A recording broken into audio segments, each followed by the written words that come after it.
오늘은 잘 알려지지는 않았지만 역사상 노스트라무스와 항상 등장했던 여자 예언가였다고 한다. 하지만 최근에 와서 많이 잊혀진 듯한 그리스 최고의 예언가이자 트로이의 공주 카산드라를 소개하도록 하겠다. 그리스 로마 신화의 등장인물로 트로이의 왕 프리아무스와 왕비 헤카베 사이에서 태어난 딸이다. 대신관 헬레노스와는 쌍둥이 남매지간이다. 미남 미녀가 많은 트로이 왕가의 이론답게 굉장한 미녀였다고 한다. 일리아스 13권 365행에선 프리아무스의 딸들 중 가장 아름답다고 묘사되고 24권 699행에서는 무려 황금의 아프로디테에 비견될 정도였다고 한다. 일리아스에 대하여 잠깐 소개하겠다. 일리아스란 현존하는 고대 그리스 문학 중 가장 오래된 서사시이며 일리아스 이전의 미노스 문명과 미케나이 문명은 오랫동안 잊혀져 있었기에 사실상 유럽 최초의 고전 문학은 일리아스라고 할 수 있고 실제로 오디세이아와 더불어 고대 그리스와 후대 서양의 문학, 예술, 문화에 큰 영향을 주었다. 본론으로 돌아와서 이야기는 다시 시작하겠다. 그리스 최고의 예언가이자 트로이의 공주 카산드라가 활동했던 배경은 그리스 신화의 전설적인 트로이아 전쟁의 51일간을 다뤘다. 트로이아의 왕세자 헥토르와 아카이오이족의 용장인 아킬레우스, 이 두 주인공을 중심으로 하여 원한과 복수에서 파생되는 인간의 비극과 정해진 운명을 벗어나지는 못할지언정 가능한 한 충실하고 명예로운 삶을 살아가고자 하는 영웅들의 처절한 싸움을 보여주고 있다. 또한 9년 동안 계속된 전쟁의 상황과 전쟁에 관여하는 올림포스의 신들, 그리고 영웅들의 이야기 역시 조명된다. 아프로디테 여신과 비견될 정도로 아름다웠던 카사드라의 머리색은 금발이다. 그 미모에 반한 아폴론이 구애하자 카산드라는 자신과 헬레노스에게 미래를 내다볼 예언 능력을 준다면 그 사랑을 받아들이겠다고 말해 아폴로는 둘에게 예지 능력을 주었다. 그러나 카산드라가 예지 능력만 받고 입을 싹 씻어버리자 아폴로는 크게 분노하였다. 그러나 능력을 도로 박탈하기는 기술적으로 불가능해서 대신 카산드라의 예언 능력에서 설득력을 빼앗아 버렸다. 어떻게 저주를 내렸는가 하면 아폴론이 카산드라에게 내 사랑을 받아주지 않을 것이면 마지막 이별의 키스라도 해줘 라고 하자 카산드라가 이를 수락했다. 그러자 아폴로는 카산드라와 키스를 하면서 카산드라의 혀에 담긴 설득력을 빼내가 버렸다는 것이다. 후 아폴론이 그의 입안에 침을 뱉었다고 한다. 또 다른 설에는 예지 능력을 받은 카산드라가 자기가 나이가 들고 나면 아폴론이 자기를 버릴 것을 내다보게 되어 아폴론을 거부했다고 한다. 정작 바로 그 다음에 아폴론이 저주를 내릴 건 못 본 건지 상황이 바뀌면서 예지의 내용도 바뀐 건지 아니면 차라리 저주를 받으면 받았지 나중에 나를 버리고 갈 남자의 사랑을 받아주긴 싫다고 생각했던 것인지 떠도는 글만으로는 나도 이야기가 복잡한 사랑 이야기인 듯하다. 어느 판본에선 어린 시절의 헬레노스와 함께 아폴론의 신전을 뛰어다니며 놀다가 잠들었는데 남매의 귀를 뱀이 핥아서 예언 능력을 얻었다고도 한다. 일리아스에 따르면 카산드라는 그리스군이었던 프리기아의 왕 미그돈의 아들 코로이보스의 구애를 받았다. 그는 카산드라의 미모에 반하여 혼인 예물을 바치지 않는 대신 트로이와 그리스 간의 전쟁 중임에도 트로이 편에 원군으로 참전하여 그리스군을 몰아내는 조건으로 카산드라에게 구원했고 프리아무스도 이를 허락했다. 일리아스의 마지막에서 전쟁 중에 전사한 프리아무스 왕의 아들이자 트로이의 총사령관으로 트로이의 최고의 기둥이며 이상적인 영웅이었던 헥토르의 시신을 돌려받아 귀환하는 프리아무스를 가장 먼저 발견한 것이 카산드라다. 성벽에 올라 있다가 부왕이 돌아오는 것을 보고 시민들에게 소리쳐 알렸고 이에 트로이 시민들이 몰려나와 프리아무스를 맞이한 뒤 헥토르를 애도하며 그의 장례를 치렀다. 이후로도 전쟁이 지지부진 이어지던 어느 날 그리스군이 거대한 목마를 남기고 철수하자 트로이인들은 그 목마를 성 안에 들이려 한다. 카산드라는 그 목마를 들이면 트로이가 멸망할 것이라고 예언하며 목마를 들이지 말 것을 간청했지만 무시당했다. 그날 밤 승리의 파티로 취해 있던 트로이인들은 목마 속에서 튀어나온 그리스군에 의해 성이 함락되고 나라가 망하고 만다. 이때 전쟁에 참패하고 카산드라는 포로로 끌려가게 된다. 카산드라는 끌려가지 않으려고 아테나 여신상에 매달렸는데 그리스군의 아이아스가 그녀를 여신상째로 끌고 나왔다. 또는 카산드라를 아테나 신전에서 강간하려 했다고 한데 이것이 미수에 그쳤다고도 하고 실제로 강간당했다는 내용이 나와 있는 곳도 있다. 앞서 카산드라를 사모했던 구혼자 코로이보스는 이때 카산드라를 지키려다 그리스군 장수에게 살해당했다. 이때 아테나 여신을 모독했다는 이유로 벌을 받아 아야스는 귀환하지 못하고 바다에서 폭풍우를 만나 사망한다. 배가 난파되었을 때까지만 해도 아야스는 암초로 헤엄쳐가서 살아남았지만 신들도 나를 어쩌지 못한다. 운운하는 사망 플래그를 세워 벼락에 맞아 사망했다고 한다. 또한 미케네의 왕 아가멤논은 카산드라의 미모에 반하여 그녀를 자신의 전리품으로 삼아 미케네로 귀환한다. 에우리피데스의 비극 트로야 여인들에서는 강제로 아가멤논에 첩이된 자신의 처지를 슬퍼하는 헤카베를 카산드라가 위로하고 오디세우스의 운명을 예언한다. 미케네에 도착했을 때 카산드라는 이미 클리타임네스트라의 불륜과 아가멤논을 암살하려는 음모를 파악하고 거기에 휘말릴 본인의 최후까지 모두 예지했다. 이를 아가멤논에게 경고했지만 역시나 무시당했다고도 하고 어차피 무시당할 걸 알아서 혹은 평생 노예 신세로 고통받으며 살 바엔 차라리 죽는 게 낫다 싶어서 그냥 입을 다물었다고도 한다. 결국 아가멤논은 부인 클리타임네스트라에 의해 암살되고 불쌍한 카산드라는 클리타임네스트라에게 심한 모욕을 당하며 결국 죽임을 당한다. 아가멤논과의 사이에서 쌍둥이 아들 텔레다모스와 펠롭스를 낳았지만 이 아이들 역시 아이기스토스에게 살해당한다. 새언니가 젖은 불륜 때문에 나라가 망하고 강제로 원수에 첩이 됐는데 다시 새언니의 언니가 저지른 불륜 때문에 목숨까지 잃었으니 참으로 기구한 인생이라 할 수 있다. 아이스킬로스의 비극 아가멤논에서는 클리타임네스트라에게 독살당한다. 독살당하기 이전에 아가멤논과 자신이 죽을 것을 이미 알고 있었고 심지어 과거의 아르고스 왕궁에서 벌어진 수많은 살인에 대해서도 영의 눈으로 모두 보게 된다. 신이 들린 상태에서 본 사건들의 두려움에 떨었다. 아르고스 왕궁의 살인을 예고하는 것일 수도 있지만 과거부터 지금까지 전해 내려오는 아르고스 왕가의 살인의 내력을 이야기하는 것일 수도 있다. 처음 카산드라 그녀가 왕궁 입구에서부터 예언을 하면서 아가멤논의 아버지 아트레우스가 티에스테스의 아들들을 살해한 이야기로부터 시작한다. 죽은 후에는 클리타임네스트라에게 아가멤논의 정구라는 고인드립을 당한다. 아폴론에 의한 트로이 전쟁 최대의 피해자들 중 한 명이자 그리스 신화 내에서 가장 불쌍하고 안타까운 인물이다. 그야말로 그리스 신화에서 신의 심기를 거스른 인간이 어디까지 비참해질 수 있는지 그 극한을 보여주는 인물이기도 하다. 물론 아폴론도 제우스 아들답게 남녀 안 가리고 온갖 미인을 애인으로 주렁주렁 거느렸던 남봉꾼에다가 무책임하고 졸렬한 극단적 이기주의자라. 카산드라가 자존심 접고 구애를 받아줬어도 얼마 안 가 지겨워지면 차버렸을 수도 있었을 것이다. 이와 같은 비극적인 일생 때문에 카산드라는 서구에서 힘없는 예언자, 개혁자의 상징으로 통한다. 그래서 니콜로 마키아벨리는 피렌체 지롤라모 사보나롤라를 카산드라에 빗대어 무기 없는 예언자는 멸망한다는 명언을 남겼다. 또는 탁월한 미래 예지 능력을 가진 여성을 카산드라로 부르기도 하며 불길한 예언은 받아들여지지 않는다는 예시로 쓰이기도 한다. 그리고 예언의 지혜를 가졌으나 그 예언이 가장 필요한 사람에게 무시당하는 사람 또는 나쁜 소식을 계속 예언하는 사람이란 뜻으로 사용되고 있다. 오늘날에는 많이 이식되어 그저 신화 속 인물로 남아있지만 한때는 예언을 이야기할 때면 노스트라다무스와 같이 거론되었을 만큼 유명했다고 한다. 일명 부름한 예언가 가장 아름다웠으나 가장 비참한 예언가로 기록되어진 카산드라에 대하여 소개하였다. 여전히 영상 만드는 데 있어 많이 부족하지만 그래도 조금씩 좋아진다고 생각하신다면 힘내라는 의미에서 구독과 좋아요 부탁드리겠습니다. 황금도시 엘도라도는 실제했을까? 안녕하세요. 미스테리함 채널에 오신 것을 진심으로 환영합니다. 오늘의 영상은 아즈텍 문명의 황금도시 엘도라도는 실제했을까?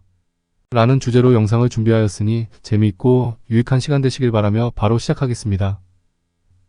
엘도라도는 남아메리카의 신화적인 황금도시로 수많은 탐험가와 모험가들의 상상력을 자극해왔습니다. 이 전설은 아즈텍 문명과는 직접적인 관련이 없지만 아즈텍과 잉카 문명에서 발견된 막대한 금과 은의 재산에 뿌리를 두고 있습니다. 엘도라도 전설의 기원은 콜롬비아의 무이스카족에서 시작됩니다. 무이스카족의 왕은 금가루로 몸을 덮고 신성한 호수인 카타비타, 호수 한가운데에서 보물을 바치는 의식을 치렀다고 합니다. 이 의식은 스페인 정복자들에 의해 발견되었고 이 소문은 유럽 전역에 퍼져나갔습니다. 엘도라도라는 용어는 스페인어로 금으로 덮인 자를 의미하며 처음에는 금으로 몸을 덮은 왕을 가리키는 말이었습니다. 1530년대부터 1650년대까지 수천 명의 유럽인들이 엘도라도를 찾기 위해 남미의 정글, 평원산 강을 탐험했습니다. 이 과정에서 많은 사람들이 목숨을 잃었고 엘도라도는 결국 발견되지 않았습니다. 스페인 정복자들은 과타비타 호수를 준설하여 약간의 금을 발견했지만 기대했던 만큼의 금은 아니었습니다. 그들은 엘도라도가 여전히 어딘가에 있을 것이라고 믿고 탐험을 계속했습니다. 이러한 바람이 후대에까지 전해져 엘도라도 전설은 수많은 소설, 영화, 게임 등의 영감을 주었으며 그 중에서도 애니메이션 영화 엘도라도, 더 로드 투 엘도라도가 많은 인기를 끌었습니다. 애니메이션 영화 엘도라도는 2000년에 개봉한 드림웍스 애니메이션 영화입니다. 이 영화는 두 사기꾼 친구인 툴리오와 미겔의 모험을 그립니다. 1519년 스페인 툴리오와 미겔은 도박판에서 전설의 황금도시 엘도라도로 가는 지도를 얻게 됩니다. 이들은 엘도라도를 찾아 떠나기로 결심하지만 순시병에게 쫓기다가 출항 준비 중이던 배에 몰래 탑승하게 됩니다. 배에서 탈출한 후 그들은 결국 엘도라도에 도착하게 되고 그곳에서 다양한 모험을 겪게 됩니다. 이 영화는 엘튼 존이 작업한 OST로도 유명하며 그의 음악은 두 주인공의 모험을 더욱 실감나게 표현해줍니다. 영화는 유머와 감동을 적절히 섞어 어린이와 어른 모두에게 즐거움을 선사합니다. 엘도라도의 전설과 두 주인공의 우정, 그리고 그들이 겪는 모험을 통해 관객들은 황금도시의 신비와 매력을 느낄 수 있습니다. 엘도라도는 현실이든 아니든 그 자체로 많은 사람들에게 큰 영감을 주고 있습니다. 인류는 언제나 미지의 세계를 탐험하고 싶은 욕망을 가지고 있기 때문에 엘도라도 전설은 여전히 매력적인 이야기로 남아 있습니다. 엘도라도 전설은 인간의 탐욕과 모험 정신을 잘 보여주는 이야기입니다. 수많은 탐험가들이 황금을 찾아 나섰지만 그 과정에서 많은 원주민들이 희생되었습니다. 엘도라도는 황금이 땅과 인간의 헛된 욕망을 잘 표현하는 단어로 아직까지도 많은 사람들의 마음속에 꿈의 도시로 남아 있습니다. 이러한 꿈의 도시 엘도라도에 대하여 좀 더 자세히 소개해드리도록 하겠습니다. 8세기경 2000명의 이슬람 군대가 이베리아 반도를 다스리던 서고트 왕국을 멸망시키고 714년 동안 지금의 스페인과 포르투갈 대부분 지역을 지배하였습니다. 이슬람 군대는 700년 동안 통치하면서 기독교인들과 끊임없이 전쟁을 벌였고 이베리아 반도는 각종 왕조들이 난립하는 상황이었습니다. 700년이 지나면서 이슬람 교도의 힘은 쇠퇴하였고 이베리아 반도의 끝자락에 있던 그라나다 왕국만 남게 되었습니다. 마침내 그라나다 왕국이 점령되면서 아랍인들을 몰아내고 이 땅의 주인이 되었습니다. 카스티아 왕국의 공주로 태어난 이사벨 1세는 이웃나라 아라곤 왕국의 페르난도 왕자와 결혼하여 두 나라가 협공하여 이슬람을 몰아내고 스페인 통일의 기반을 마련하였습니다. 참고로 이사벨 1세는 아메리카를 탐험한 콜럼버스를 지원한 여왕으로 유명합니다. 1504년 53세로 세상을 떠나면서 이사벨과 페르난도 사이의 혈통에서 손자인 카르 5세가 스페인을 통치하면서 스페인 통일의 시대가 되었습니다. 이 전쟁 과정에서 스페인 왕조는 많은 자금을 지출하였습니다. 의외로 아랍 통치를 무너뜨리고 얻은 황금은 별로 없었습니다. 정복 과정에서 이슬람 교도로부터 빼앗은 땅은 해당 귀족이 가지는 조건이었기 때문에 카스티아 왕국은 전쟁으로 인해 재정난을 겪고 있었습니다. 이렇게 왕국은 재정난에 빠져들고 자연스럽게 식민지나 무역, 황금 등의 유혹에 약해져 있을 때 콜럼버스가 마르코 폴로가 기록한 지붕까지 황금으로 덮여 있다는 섬 지팡을 찾겠다고 하여 카스티아 왕조의 이사벨 여왕의 지원과 지지를 얻어 출항하게 되었습니다. 그리하여 1492년에 남미의 에스파냐 섬에 도착할 수 있었습니다. 콜럼버스는 4번에 걸친 항해 중에 끊임없이 황금을 찾았지만 그의 꿈은 실현되지 않았고 결국 실망 속에 세상을 떠났습니다. 자신이 굳게 믿던 인도 땅에 도착했지만 15년이 지난 후에 그곳은 인도가 아니라 아메리카라는 것이 밝혀졌습니다. 인디언이라는 이름도 인도라는 착각에서 유래된 이름입니다. 신대륙을 향해 제2, 제3의 콜럼버스들이 군인, 도둑 광신자 등 다양한 사람들이 모여 대항해 선단을 꾸리기 시작했습니다. 1511년 에스파냐 왕실은 콜럼버스의 아들인 디에고 콜론 제독에게 식민지 개척 업무를 총괄하게 하였고 디에고 벨라스케스는 쿠바 정복과 통치 임무를 맡아 300명의 쿠바 정복 원정대를 꾸려 쉽게 정복하였습니다. 이렇게 쿠바를 아메리카 정복의 발판으로 삼아 멕시코에 버티고 있는 아즈텍 제국과 한판을 준비하는 과정에서 3차 탐험대에 아즈텍을 무너뜨린 코르테스가 합류하게 되었고 나중에는 코르테스가 원정 대장이 되었습니다. 코르테스는 상관인 쿠바 식민지 제독인 디에고 벨라스케스의 명령을 받아 1519년 2월 10일 600명의 스페인인과 300명의 안티아스 원주민 피레마에 신문의 대포를 실은 배와 함께 유카탄 탐험에 나섰습니다. 나중에 아즈텍 제국에 모략질당한 주변의 원주민들과 합세하여 인구 500만의 아즈텍 제국을 무너뜨리고 황금을 탈취하여 멕시코 지역을 식민지로 만들었습니다. 이때 스페인은 독일과 프랑스, 네덜란드 등을 포함하는 신성로마 제국으로 성장하였습니다. 이런 과정을 거치면서 콜롬비아의 보고타 평원에 사는 무이스카족의 전설이 전 유럽을 휩쓸고 골드러시족들이 몰려들기 시작했습니다. 소문은 꼬리에 꼬리를 물고 과장되었지만 일확천금의 기회를 찾아 아메리카로 몰려들었습니다. 멕시코 지역의 아즈텍 제국을 무너뜨린 후 얻은 황금은 스페인을 유럽의 최고 부자 나라로 만들었지만 더 많은 황금을 찾아 다음 희생자들을 찾고 있었습니다. 이렇게 구축된 황금 루트는 남미로 향하게 되어 유카탄 반도를 대규모 조사하는 원정대가 출항하게 되었고 1533년 프란시스코 피사로가 페루와 에콰도르 지역의 쿠스코를 합병하여 잉카 제국을 멸망시켰습니다. 잉카 제국은 찬란한 고대 문명이었지만 황금의 도시는 아니었습니다. 약탈물로 금괴 6톤과 은괴 60톤을 얻었지만 스페인 왕조나 탐험가들의 야욕은 충족되지 않았습니다. 이런 시점에 유럽 탐험계에는 콜롬비아 보고타, 고원지대에 사는 무이스카족의 기이한 의식이 소문처럼 퍼져나가 모두들 이곳을 찾으려고 혈안이 되어 있었습니다.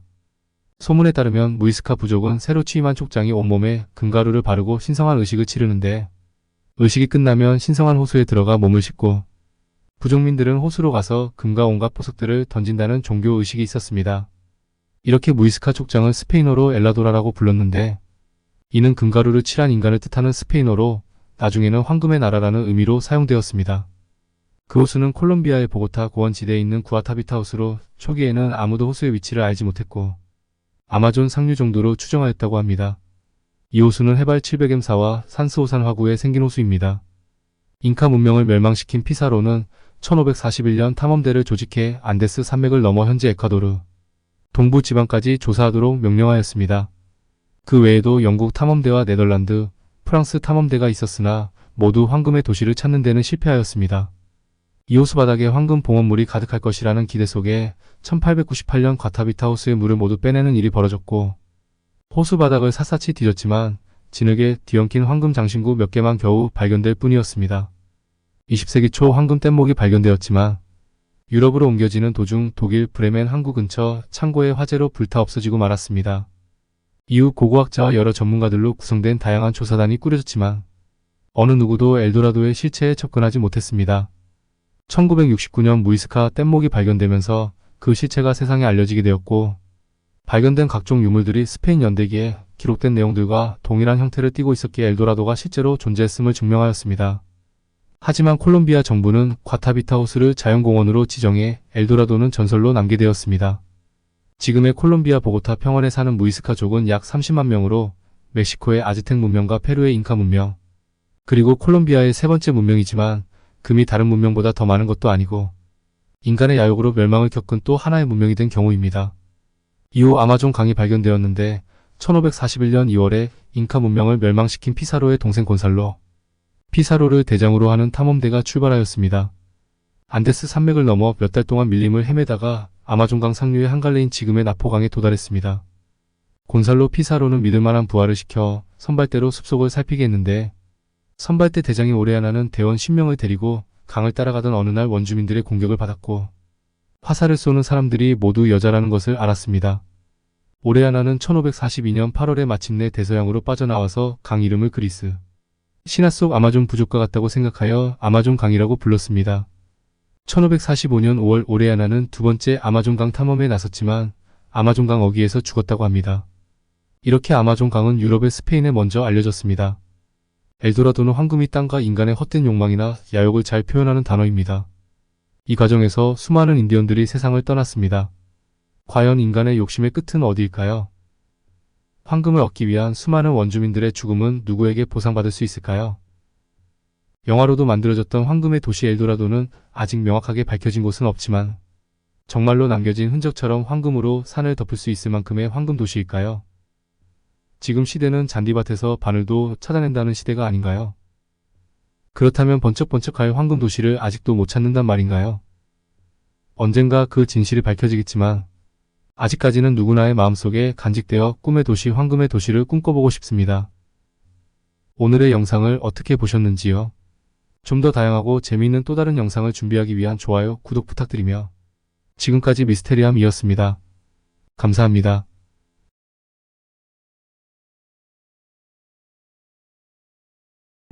앨리스 베일리의 놀라운 예언들. 안녕하세요. 미스테리함 채널에 오신 것을 진심으로 환영합니다. 오늘의 미스테리는 앨리스 베일리의 놀라운 예언들에 대한 미스테리를 소개해 드리도록 하겠습니다. 19세기 미국에서 활동한 영매사 앨리스 베일리는 수많은 예언을 남겼습니다. 그녀는 어린 시절부터 영적인 능력을 가지고 있었으며 이를 바탕으로 미래를 예측하는 능력을 갖게 되었습니다. 그럼 그녀에 대하여 좀 더 자세히 소개해 드리겠습니다. 앨리스 베일리는 1880년 6월 16일 영국 맨체스터에서 태어났습니다. 그녀의 출생 이름은 앨리스 러트로브 베이트먼으로 부유한 귀족 가문에서 자랐습니다. 그녀의 어린 시절은 물질적으로 풍요로웠지만 과잉 보호를 받으며 외롭게 자랐다고 전해집니다. 앨리스는 성공의 가정에서 철저한 기독교 교육을 받았으나 빅토리아 시대의 사회적 불평등과 상류층의 안락함에 대한 회의감을 느끼며 자랐습니다.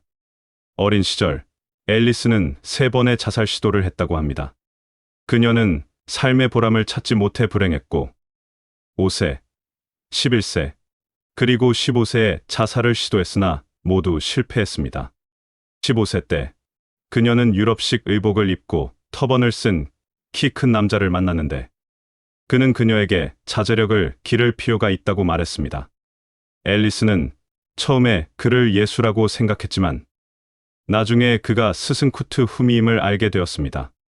1907년 앨리스는 기독교 청년회 YMCA와 영국군과 연관된 선교 활동에 참여하며 인도로 갔습니다. 그곳에서 그녀는 첫 남편 월터 에번스를 만났고 그와 함께 미국으로 이주했습니다. 그러나 결혼 생활은 순탄치 않았고 남편의 학대로 인해 이혼을 요구하게 되었습니다. 1915년에 정식으로 이혼한 후 앨리스는 3명의 자녀를 부양하기 위해 공장에서 일하며 힘든 시절을 보냈습니다. 1915년 앨리스는 신지학협회와 헬레나 페트로프나 블라바츠키의 저서를 알게 되었습니다. 그녀는 신지학협회에 입회하여 빠르게 영향력 있는 인물로 떠올랐습니다. 앨리스는 협회지 더 메신저의 편집자가 되었고 크로토나 책임위원회의 일원이 되었습니다. 그녀는 자신이 고대 지혜의 스승들로 불리는 깨우친 현자들의 친선 단체와 함께 일한다고 믿었습니다. 앨리스 베일리는 1919년부터 1949년까지 많은 저서를 남겼으며 그녀의 저서들은 영성이 태양계와 명상, 치유, 영성 심리학, 국가의 운명 등 다양한 주제를 다루고 있습니다. 그녀는 티베트인으로 시작하는 이름 혹은 DK라는 첫 철자로 불리는 드왈쿨로 알려진 지혜의 스승에게 정신감흥적으로 지시를 받는 식으로 대다수의 저서를 기술했습니다. 앨리스 베일리는 기독교를 포함한 종교적 주제들에 대해 저술했지만 그녀의 저서들은 근본적으로 기독교 및 다른 정통파 종교들과는 다른 관점을 제시했습니다. 그녀는 전통적인 종교의 형태와는 다른 통합된 사회에 대한 견해를 가지고 있었으며 물병자리의 시대의 개념을 수반하는 전 세계의 종교 정신을 포함했습니다. 앨리스 베일리는 1949년 12월 15일 미국 뉴욕에서 사망하기까지 많은 예언들을 남겼는데 그녀의 예언들을 알아보도록 하겠습니다. 앨리스 베일리의 예언은 주로 세계적인 사건과 인류의 운명에 대한 것이었습니다. 그녀는 제1차 세계대전, 러시아 혁명, 대공황, 제2차 세계대전 등을 예언하였으며 이러한 예언들은 대부분 실제로 일어났습니다. 그녀의 예언 중 일부는 매우 구체적이고 상세하며 일부는 아직 일어나지 않은 미래에 대한 것입니다. 예를 들어 그녀는 21세기 초에 대규모 지진과 홍수가 일어날 것이라고 예언하였으며 지구의 기후 변화와 자연재해가 더욱 심각해질 것이라고 경고하였습니다. 또 인류의 도덕적 가치가 하락하고 종교적 갈등이 심화될 것이라고 예측하기도 했습니다. 이렇듯 뛰어난 통찰력으로 많은 사람들에게 영감을 주었으며 그녀의 예언은 오늘날까지도 많은 사람들에게 관심을 받고 있습니다. 베일리는 뉴에이지 운동의 발전에도 큰 영향을 미쳤습니다. 20세기 후반에 일어난 뉴에이지 운동은 기존의 종교적, 철학적 전통과는 다른 새로운 세계관과 영적 사상을 추구하는 운동으로 베일리의 예언과 가르침은 이 운동의 발전에 큰 영감을 주었습니다. 그녀의 예언은 기존의 종교적 교리와는 다른 새로운 영적 메시지를 담고 있어 많은 사람들에게 신선한 충격을 주었습니다. 또 인간의 잠재력과 영적 각성에 대한 강조는 뉴에이지 운동의 핵심 개념 중 하나였으며 이것이 베일리의 예언에서도 자주 나타납니다. 이런 이유로 인해 뉴에이지 운동을 지지하는 사람들 사이에서 베일리의 예언은 큰 인기를 끌었습니다. 또 그녀의 책과 강연은 전 세계적으로 수백만 명의 독자와 청중에게 영향을 미쳤으며 그녀의 이름은 뉴에이지 운동의 대표적인 인물 중 하나로 자리 잡았습니다. 베일리는 인류가 거대한 전환기를 맞이하고 있으며 이 전환기는 인류의 진화에 큰 영향을 미칠 것이라고 예언했습니다. 이러한 대전환은 지구 차원의 변화와 함께 일어날 것이라고 보았습니다. 예를 들어 지구의 축이 이동하거나 극지방의 얼음이 녹는 등의 자연재해가 발생할 것이며 이로 인해 인류는 생존을 위해 새로운 대처 방법을 찾아야 한다고 주장했습니다. 또 과학기술의 발전과 인공지능의 등장 역시 인류의 삶에 큰 변화를 가져올 것이라고 예측하기도 했습니다. 또 베일리는 이러한 대전환이 인류에게 위기이자 기회라고 보았습니다. 위기에 직면하여 인류는 서로 협력하고 지혜를 모아 대처해야 하며 이를 통해 새로운 문명을 창조할 수 있을 것이라고 믿었습니다. 세계 종교의 통합과 영적 리더십의 부상. 베일리는 미래에는 세계 종교가 통합되어 하나의 보편적인 종교가 될 것이라고 예언했습니다. 그녀는 이러한 통합이 이루어지는 이유로 현대 사회의 복잡성과 갈등, 그리고 인류의 영적 갈증을 들었습니다. 통합된 종교에서는 기존의 교리와 전통보다는 인간의 내면과 영적 성장에 초점을 맞출 것이라고 보았습니다. 또 그녀는 영적 리더십이 부상할 것이라고 예언했는데 이들은 사람들에게 영적 가르침을 제공하고 분열과 갈등을 치유하는 역할을 할 것이라고 믿었습니다. 이러한 예언들은 일부에서는 논란의 대상이 되기도 했지만 많은 사람들에게 영감을 주고 미래에 대한 비전을 제시하였습니다. 그녀는 기술 발전에 대해서도 놀라운 예측을 했습니다. 인공지능의 발전과 그에 따른 사회적 영향을 언급했는데 컴퓨터가 인간의 지능을 대체하고 인간의 역할이 줄어들 것이라고 내다봤습니다. 또 유전공학의 발전으로 인해 인간의 수명이 크게 늘어나고 질병과 노화를 극복할 수 있을 것이라고 말했습니다. 더불어 3D 프린팅 기술이 발전하여 제조업과 건축 분야에서 혁신이 일어날 것이라고 예측하기도 했습니다. 과학 분야에서는 우주의 탐사와 발견이 계속될 것이며 외계 생명체와의 접촉이 이루어질 것이라고 주장했으며 지구 내부의 구조와 존재에 대한 연구가 진행될 것이라는 흥미로운 예측도 내놓았습니다. 그녀는 정신 문명이 크게 발달할 것이라고 보았는데 인류가 물질주의에서 벗어나 정신적인 가치를 중시하게 될 것이라고 했으며 인간의 의식이 크게 확장되어 우주와 연결될 것이라고 믿었습니다. 또 기존의 종교와 철학이 통합되어 새로운 영적 가르침이 등장할 것이라고도 했습니다. 이러한 의식의 전환은 인류의 삶과 사회 전반에 큰 변화를 가져올 것인데 사람들이 더 평화롭고 조화롭게 살게 되며 서로 협력하여 지구 환경을 보호하고 지속 가능한 발전을 추구하게 될 것이라고 보았습니다. 그녀는 다가오는 시대에 세계적으로 평화와 조화의 분위기가 형성될 것이라고 내다봤는데 전쟁과 갈등이 줄어들고 국가 간의 협력과 상호 이해가 증진될 것이라고 믿었습니다. 또 인종, 종교, 문화 간의 갈등이 해소되고 인류가 하나로 통합되어 공동의 목표를 향해 나아갈 것이라고 했는데 이러한 변화는 인간의 의식이 진화하고 세상을 보는 시야가 넓어짐에 따라 이루어질 것이라고 보았습니다. 베일리는 현재 우리가 겪고 있는 상황들을 놀랍도록 정확하게 예측했으며 그녀의 예언들은 여전히 많은 사람들에게 영감을 주고 있습니다. 그녀의 유산은 미래를 예측하는 것 이상의 의미를 지니고 있는데 바로 우리가 살고 있는 세상을 더 나은 곳으로 만들기 위한 지침을 제공한다는 점입니다. 오늘의 영상은 어떠셨나요? 흥미로우셨나요? 저는 다음에도 재미있는 이야기로 돌아오겠습니다. 지금까지 미스테리함이었습니다. 감사합니다.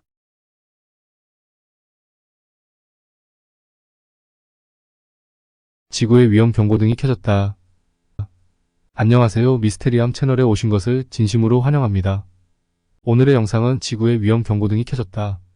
라는 주제로 영상을 준비하였으니 재미있고 유익한 시간 되시길 바라며 바로 시작하겠습니다. 지구 지축의 변화를 예언하는 예언자들은 셀 수 없이 많습니다. 쉽게 말해 지구가 비스듬하게 서 있는데 지축의 변화로 반듯하게 서게 된다는 예언들이 있습니다. 아주 조금의 각도 변화일 뿐이라고 생각할 수도 있겠으나 그 조금의 각도가 전 세계에 미치는 영향은 어마어마하다고 합니다. 그래서 이번 편은 수많은 예언자들이 한결같이 말하는 지축 정립에 대하여 대표적인 예언가들의 예언 3가지를 준비하여 소개하도록 하겠습니다. 첫 번째, 에드가 케이시. 에드가 케이시는 미국이 낳은 20세기의 가장 위대한 예언가 중에서도 신비로운 예언자입니다. 그는 최면 상태에서 잠재의식으로 말하는 방식을 통해 수많은 불치병 환자들을 치유하는 기적을 일으켰으며 세계적인 대변동, 지진, 지구 전체 대이변 등에 대해서도 방대한 내용을 예언했습니다. 에드가 케이시는 현재 23.5도로 누워있는 지구의 축이 이동하게 된다는 예언을 매우 구체적으로 했습니다. 그는 지축이 바뀌면서 새로운 우주 질서가 일어난다는 예언을 했습니다. 극이 이동합니다. 극의 이동이 생길 때 새로운 사이클이 생깁니다. 이는 곧 재조정의 시기가 시작되는 것입니다. 라고 예언했는데 극이 이동하면서 새로운 사이클이 생긴다고 했습니다. 새로운 사이클이란 시간의 사이클을 의미하는 것으로 시간의 사이클이 재조정된다는 예언을 하고 있습니다.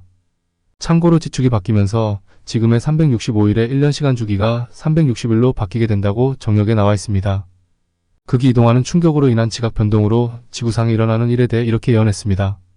일본의 대부분은 바닷속으로 침몰하지 않을 수 없습니다.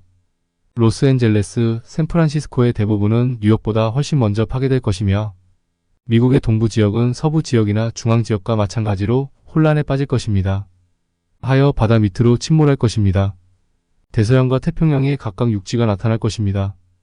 그리고 많은 나라에서 현재 해안선으로 되어 있는 대부분의 지역이 해저가 될 것입니다. 등등 지구의 극이 이동하면서 지구상에 표현할 수 없는 엄청난 변화가 일어난다고 예언했습니다. 그러면 이러한 지축 이동은 언제 일어날까요? 이것 또한 에드가 케이시는 예언하고 있습니다.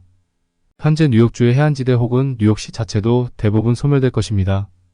그러나 이것은 다음 세대에 일어날 것입니다. 에드가 케이시는 우리나라가 해방을 맞던 1945년에 사망했습니다. 에드가 케이시의 다음 세대들이 지금의 우리들이 이러한 대변동을 맞게 될 것이라고 예언했습니다. 두 번째, 루스 몽고메리. 루스 몽고메리는 세계적으로 유명한 능력자입니다. 몽고메리의 예언은 주로 신명계의 지도령 메시지를 받아 적는 독특한 방법으로 이루어집니다. 신명계의 지도령은 머지않아 지축 변동으로 전 세계에 큰 재난이 닥쳐올 것이라고 전해주었다고 합니다. 그녀의 예언은 지구의 극 이동이 이루어지는 상황을 매우 상세하게 설명하고 있습니다. 극 이동 직전의 며칠 동안은 지구 전체가 마치 요람에 누워있는 아기를 달래듯이 미세하게 진동하는 것이 느껴질 것입니다. 지구가 흔들리는 것은 지축 변동의 시점이 가까워지고 있다는 증거입니다. 흔들림이 있고 대략 6시간 내에 지축 변동이 일어납니다. 그동안 엄청난 기후 변화가 일어날 것입니다. 지구의 극이 이동하기 전에 지구가 흔들리기 시작하고 흔들리기 시작한 6시간 이내에 지축이 변하게 된다고 미래의 상황을 매우 세밀하게 설명하고 있습니다. 지구가 한쪽으로 넘어지는 것처럼 눈 깜짝할 사이에 이루어진다고 전하고 있습니다. 이러한 지축의 변동으로 지구는 엄청난 변화를 맞게 되는데 그 부분에 대한 내용도 매우 상세하게 예언하고 있습니다. 지구 내부에서의 폭발은 바다 표면에 새로운 육지를 솟아오르게 할 것입니다. 한쪽은 바닷물이 육지를 먹어 삼키고 한쪽은 바닷물이 육지를 토해낸다고 생각하면 됩니다. 지축의 변화로 인해 새로운 육지가 솟아오르고 이전에 있던 육지는 바닷속으로 침몰한다고 합니다. 더욱 구체적으로 내용을 알아보도록 하겠습니다. 육지는 물밑으로 사라져 버릴 것입니다. 플로리다 지역은 대부분이 가라앉아 섬지대로 바뀔 것입니다. 캘리포니아 일대가 격렬한 파도 속으로 사라져 버릴 것입니다. 루스 몽고메리는 자국인 미국의 운명을 에드가 케이시와 비슷하게 매우 비극적으로 설명했습니다. 미대륙의 많은 부분이 바닷속으로 가라앉게 되는데 그렇다면 미국을 벗어나 전 세계적인 변화를 알아보겠습니다. 아틀란티스 대륙이 다시 떠오르게 됩니다. 미국 동부와 서부, 영국과 남아시아 그리고 유럽의 전 지역이 아틀란티스 대륙에 의해 물이 범람하게 되고 레무리아 대륙의 일부가 태평양에서 솟아오르게 됩니다. 아틀란티스에 관한 예언은 에드가 케이시도 똑같이 했는데 정말 실제로 아틀란티스가 존재했었나 봅니다. 조금 더 그녀의 예언을 들여다보도록 하겠습니다. 영국은 바다 밑으로 사라질 것이며 네덜란드와 인근 해안 지역도 사라질 것입니다. 전설의 아틀란티스 대륙과 레무리아 대륙이 다시 떠오르면서 세계적으로 쓰나미의 영향으로 큰 피해를 받게 된다고 합니다. 그리고 유럽의 상당 부분이 바닷속으로 사라져 버린다고 합니다. 루스 몽고메리는 기동이 지난 후에 전 세계에서 살아남는 인류의 생존 자수를 이렇게 말하고 있습니다. 지구상에서 살아남을 사람의 숫자는 1만 명에 1명을 더하여 1만을 곱한 것입니다. 만 1명의 만을 급한 수하였는데 계산하면 1억 1만 명이 됩니다. 지금의 80억 인류에 비하면 많아야 1.5%의 인류만 살아남을 수가 있다는 예언입니다. 세 번째, 고든 마이클 스칼리온 지축 변동의 전 세계 미래 지도를 예시로 그려서 공개에 매우 큰 화제를 불러일으키다. 오늘의 이 세계는 본질적으로 천재지변에 관계된 새로운 종류의 환경적 파국이 끊임없이 생겨나고 있는 재난지대로 변화되고 있다고 전 지구적 지각 변동에 대해 경고를 하고 있습니다. 칼리는 미국인으로 자국에 대한 예언을 많이 하고 있는데 캘리포니아 지역에 강도 10에서 15의 초강진이 발생할 것이라고 합니다. 그 결과 캘리포니아 해안 지역 대부분이 물에 잠기게 되며 기존의 육지가 섬들로 변하게 될 것입니다. 북미 지각판이 격렬히 위로 솟아오르면서 캘리포니아의 대부분이 바다에 가라앉게 됩니다. 자신의 나라인 미국의 캘리포니아가 대부분 바다에 잠기게 된다고 합니다. 그렇다면 전 세계적으로 지각 변동에 대한 예언은 어떻게 하고 있을지 알아보겠습니다. 남미 지역 예언 베네수엘라와 콜롬비아 그리고 브라질은 물에 많이 잠길 것입니다. 아마존강 유역은 거대한 내륙섬이 될 것이며 페루와 볼리비아 물에 잠길 것입니다. 아르헨티나의 중앙 대부분이 물밑으로 가라앉게 될 것입니다. 유럽은 가장 빠르고 심각한 지구의 변화를 겪게 될 것입니다. 유럽의 대부분은 바닷속으로 가라앉을 것입니다. 노르웨이와 핀란드 그리고 덴마크는 수백 개의 작은 섬만을 남긴 채 물에 잠길 것입니다. 스코틀랜드에서 영국해까지 영국의 대부분은 바닷속으로 가라앉을 것입니다. 가장 큰 피해를 받는 지역 중에 한 곳이 유럽 지역임을 예언하고 있습니다. 아시아 지역 예언 필리핀에서 일본까지 쿠릴 섬과 사할린 섬을 포함 모두 물에 잠길 것입니다. 일본은 물에 잠겨서 몇 개의 작은 섬만 남을 것입니다. 중국의 한 지역 수백 마일도 물에 잠길 것입니다. 인도네시아도 무너지지만 약간의 섬은 남아있을 것이며 새로운 대륙이 생길 것입니다. 아시아는 이 변화를 통해서 상당 부분의 땅을 잃을 것이며 반면에 신대륙이 생겨날 것입니다. 아시아 지역은 일본을 중심으로 필리핀, 살인 등의 지역들이 가라앉는 반면 신대륙이 생겨날 것이라는 희망적인 예언도 하고 있습니다. 그러면 스칼리온 이러한 대변이 언제쯤 일어날 것이라고 예언을 하고 있을까요? 먼저 미국의 캘리포니아가 무너져 내리고 가라앉게 될 것입니다. 이 변화는 도미노 현상과 같이 한번 시작되어 여러 곳으로 계속 뻗어나갑니다. 그러나 모든 사건들이 일어나는 정확한 시간을 알지 못합니다. 예언자로서의 경험으로 비추어 볼 때 미래의 사건들을 정확히 어느 시간대에 일어난다고 이야기하는 것은 무척 어렵습니다. 내가 예언했던 바로 그 시간대에 발생하지 않은 사건들은 예언한 시간대보다 빨리 혹은 늦게 일어나는 등 결국에는 모두 발생했습니다. 스칼리온을 비롯한 많은 예언자들의 예언이 정확한 날짜까지 예언하였다 해도 경우의 수에 따라 약간의 오차는 생긴다고 이야기하고 있습니다. 우리 사람도 살짝 비스듬하게 앉아있다가 바른 자세로 고쳐 앉을 때에는 아주 짧은 시간이지만 살짝 고통이 따릅니다. 그것은 그동안 자세를 반듯하게 앉지 못하고 구부정하게 있었던 탓입니다. 허리가 으스러지게 아프다든지 하는 잠깐의 고통이 따르듯 삐딱하게 앉아있던 몸을 바로잡게 되면 우리 인간이 느끼는 잠깐의 고통처럼 지구도 수많은 예언자들이 말하는 고통이 잠깐 나타나는 현상이 당연한 것이 아닐까 합니다. 오늘의 영상을 어떻게 보셨는지요? 좀 더 다양하고 재미있는 또 다른 영상을 준비하기 위한 좋아요, 구독 부탁드리며 지금까지 미스테리함이었습니다. 감사합니다.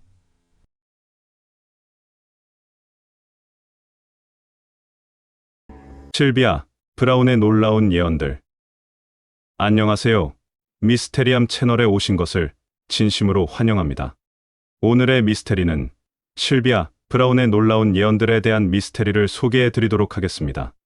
혹시 여러분은 실비아 브라운을 아시나요? 그녀는 놀라운 예언으로 많은 사람들을 놀라게 한 유명한 예언가라고 합니다. 그래서 오늘은 그녀의 몇 가지 놀라운 예언들에 대해서 알아보고자 합니다. 그럼 시작하겠습니다. 실비아 브라운의 예언 소개. 실비아 브라운은 미국의 영매이자 작가로 수많은 예언으로 유명합니다. 그녀는 주로 TV 프로그램과 책을 통해 자신의 예언을 발표했으며 그 중 일부는 매우 놀라운 것으로 알려져 있습니다. 그녀의 대표적인 예언 중 하나는 존 F. 케네디 대통령의 암살 사건에 관한 것입니다. 1963년에 일어난 이 사건 이후 브라운은 케네디 대통령이 암살범의 총에 맞은 것이 아니라 머리에 부상을 입어 사망했다고 주장했습니다. 이 예언은 나중에 케네디 대통령의 부검 결과와 일치하는 것으로 밝혀져 큰 화제를 모았습니다. 또 다른 예언으로는 9.11 테러에 대한 것이 있습니다. 브라운은 2001년에 방영된 TV 프로그램에서 뉴욕의 세계무역센터 건물이 테러 공격으로 인해 무너질 것이라고 예언했습니다. 이 예언은 실제로 9.11 테러가 발생하면서 다시 한번 주목을 받았습니다. 브라운의 예언들은 대부분 미래에 대한 예측이지만 일부는 과거 사건에 대한 해석이기도 합니다. 그녀의 예언이 항상 정확한 것은 아니지만 많은 사람들이 그녀의 이야기에 관심을 가지고 있습니다. 대중적 관심을 끈 대표적인 예언들. 실비아 브라운의 예언 중 대중적으로 가장 큰 관심을 끌었던 것은 아마도 화성 소년 보리스카에 관한 예언일 것입니다. 2004년부터 2009년까지 1년의 인터뷰에서 브라운은 러시아의 화성인 후예라고 주장하는 보리스카라는 소년의 말을 인용하며 인류의 미래에 대한 충격적인 예언을 했습니다. 예언 중 일부는 이미 현실이 되었고 일부는 아직 실현되지 않았습니다. 2008년 베이징 올림픽 취소 예언. 브라운은 중국에서 발생한 지진으로 인해 베이징 올림픽이 취소될 것이라고 예언했지만 이는 실현되지 않았습니다. 2011년 일본 대지진 예언. 브라운은 2011년에 일본에서 대지진이 일어날 것이라고 예언했는데 실제로 3월 11일 후쿠시마 원전 사고를 동반한 규모 9.0의 대지진이 일본 동북부를 강타했습니다. 이외에도 브라운은 다이애나 왕세자비의 죽음, 오사마 빈 라덴의 사망 시기 등을 예언하기도 했습니다. 세계 사건에 대한 명중 예언.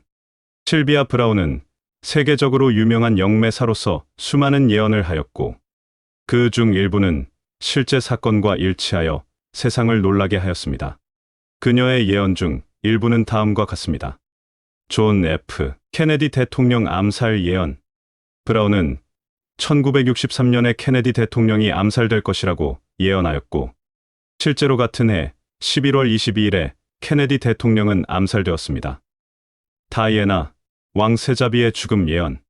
브라운은 1997년에 다이애나 왕세자비가 교통사고로 사망할 것이라고 예언했고 실제로 8월 31일 파리에서 자동차 사고로 사망하였습니다. 9.11 테러 예언. 브라운은 2001년에 미국에서 대규모 테러가 발생할 것이라고 예언했으며 실제로 9월 11일에 뉴욕 월드 트레이드 센터와 펜타곤에 대한 테러가 발생했습니다. 2001년 9월 11일에는 두 가지 주요 테러 사건이 동시에 발생했습니다.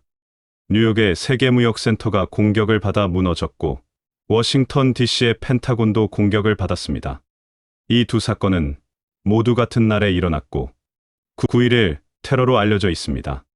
이러한 예언들은 많은 사람들에게 충격을 주었고 실비아 브라운의 명성을 높이는 데 큰 역할을 했습니다. 미해결 사건에 대한 예언과 결과. 실비아 브라운은 경찰과 FBI를 도와 미해결 사건의 해결책을 예언하기도 했습니다. 몇몇 사례는 다음과 같습니다. 1974년 보스턴에서 발생한 은행 강도 사건. 브라운은 범인의 이름과 생김새를 묘사하며 강도가 보석상을 턴 후 해외로 도망갈 것이라고 예언했는데 실제로 1975년 런던에서 범인이 체포되어 예언이 적중했습니다. 1981년 캘리포니아주 산타모니카에서 발생한 살인 사건. 브라운은 피해자의 이름과 살해 방법, 범인의 외모 등을 자세하게 묘사하였는데 이후 용의자가 체포되고 재판에서 유죄 판결을 받아 예언이 실현되었습니다. 이렇듯 범죄 수사에 있어서도 뛰어난 능력을 발휘했던 브라운의 예언들은 많은 경찰과 FBI 요원들에게 신뢰를 주었으며 이러한 노력으로 미해결 사건들을 해결하는 데 큰 도움을 주었습니다. 과학과 기술의 미래에 대한 예측. 실비아 브라운은 과학과 기술 분야에서도 미래를 예측하였습니다. 그 중 일부는 다음과 같습니다. 인공지능의 발전. 브라운은 인공지능이 인간의 지능을 추월하는 시점이 올 것이라고 예측했으며 이로 인해 인류는 새로운 도전에 직면할 것이라고 경고했습니다. 생명공학의 발전. 브라운은 유전자 조작 기술이 발전하여 인간의 수명이 크게 연장될 것이라고 예측하였으며 동시에 윤리적 문제가 발생할 것이라고 지적했습니다. 우주 탐사의 확대. 브라운은 인류가 화성을 비롯한 다른 행성에 식민지를 건설할 것이라고 예측하면서도 우주 탐사 과정에서 예상치 못한 위험이 발생할 수 있다고 경고했습니다. 브라운의 이러한 예측들은 당시에는 상상력으로만 여겨졌지만 현재 인공지능과 생명공학의 발전 추세를 보면 그녀의 선견지명에 놀라지 않을 수 없습니다. 인간관계와 사회 변화에 관한 예언. 브라운은 인간관계와 사회 구조의 변화에 대해서도 예언을 하였습니다. 대인관계의 변화. 브라운은 인터넷과 스마트폰의 보급으로 인해 사람들 간의 직접적인 대면 접촉이 줄어들면서 대인관계가 변화할 것이라고 예측하였으며 이로 인해 외로움과 우울증이 증가할 것이라고 경고하기도 했습니다. 가족, 구조의 변화. 브라운은 결혼제도가 약화되고 1인 가구가 증가할 것이라고 내다봤으며 동성 결혼이 합법화될 것이라는 예측도 내놓았습니다. 종교의 변화. 브라운은 기존 종교들이 영향력을 상실하고 신흥 종교들이 등장할 것이라고 예측했으며 영성이 중요한 가치로 부상할 것이라고 말했습니다. 그녀의 이러한 예언들은 현대 사회의 변화 양상과 상당 부분 일치하며 시간이 지날수록 그녀의 예언에 대한 관심과 연구가 더욱 늘어날 것으로 보입니다. 예언의 신뢰도와 비판적 시각 분석. 실비아 브라운의 예언들을 둘러싼 논란 중 하나는 그 신뢰도입니다. 일부에서는 그녀의 예언이 이미 일어난 사건들을 바탕으로 만들어진 것이라고 주장하며 또 다른 이들은 그녀의 예언이 과학적 근거가 부족하다고 비판하기도 합니다. 비판적인 시각에서는 실비아 브라운의 예언이 모호하고 추상적이며 일관성이 없다는 점을 지적합니다. 또한 그녀의 예언이 대부분 미래의 특정 날짜나 시간을 명시하지 않는다는 점도 비판의 대상이 됩니다. 그럼에도 불구하고 그녀의 예언들이 일정 부분 현실과 일치한다는 점은 부인할 수 없는 사실이며 이러한 이유로 그녀의 예언을 연구하고 분석하는 사람들이 여전히 존재합니다. 실비아 브라운과 현대 예언의 의미 탐구. 실비아 브라운의 예언은 현대 사회에서 예언의 의미와 역할에 대해 생각하게 합니다. 과거에는 예언이 종교나 신화와 밀접한 관련이 있었지만 현대에는 과학과 기술의 발전으로 인해 예언의 지위가 다소 하락하였습니다. 그러나 여전히 많은 사람들이 예언에 관심을 가지고 있으며 이것이 우리의 삶에 미치는 영향을 무시할 수 없습니다. 실비아 브라운의 예언처럼 현재 일어나는 일들과 연관되어 보이는 예언들은 사람들에게 희망과 불안을 동시에 안겨줍니다. 이러한 예언들은 우리가 미래를 예측하고 대비할 수 있다는 믿음을 주기도 하지만 한편으로는 우리의 통제력을 벗어난 운명이 존재한다는 불안감을 증폭시키기도 합니다. 오늘은 이렇게 실비아 브라운이라는 예언가에 대해 알아보았는데요. 그녀가 말한 예언들이 모두 적중할지는 모르겠지만 그래도 재미로 한 번씩 읽어보면 좋을 것 같습니다. 그럼 다음에도 흥미로운 이야기로 찾아오겠습니다.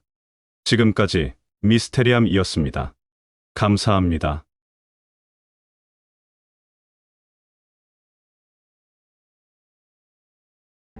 우리는 태어나면서 처음으로 배우는 인류의 역사를 6,000년으로 배운다. 하지만 과학자들은 그것이 진실이 아니라는 것을 잘 알면서도 딱히 반박할 여지가 없기에 선조 때부터 배운 그대로 6,000년의 역사라고 말하고 있고 앞으로 배울 후대인들에게도 인류의 역사는 6,000년 전부터 시작했다라고 뻔뻔하게 가르칠 것이다. 하지만 각성한 많은 사람들은 이대로는 안 된다고 말을 하고 있다. 그럼에도 딱히 누구 하나 정답을 내놓지 못하고 있는 실정인 것이다. 이게 아닌데 하면서도 배우고 가르쳐야 한다니 그것보다 무지하고 어리석은 것이 어디 있겠는가. 아마도 성경 속 연대기를 잘못 추정해서 6,000년이라고 못 박았을 것이겠지만 천지창조로 지구가 태어난 것이 고작 6,000년이라는 것은 잠자는 아이가 방귀 뀌는 상황이다.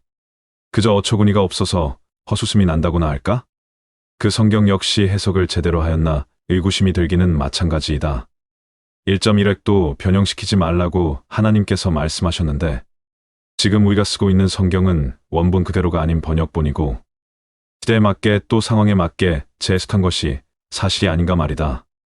어쨌거나 교실에서 책으로만 배우던 6천년의 인류 역사에 대하여 다시금 생각해 보아야 할 여지는 충분하다.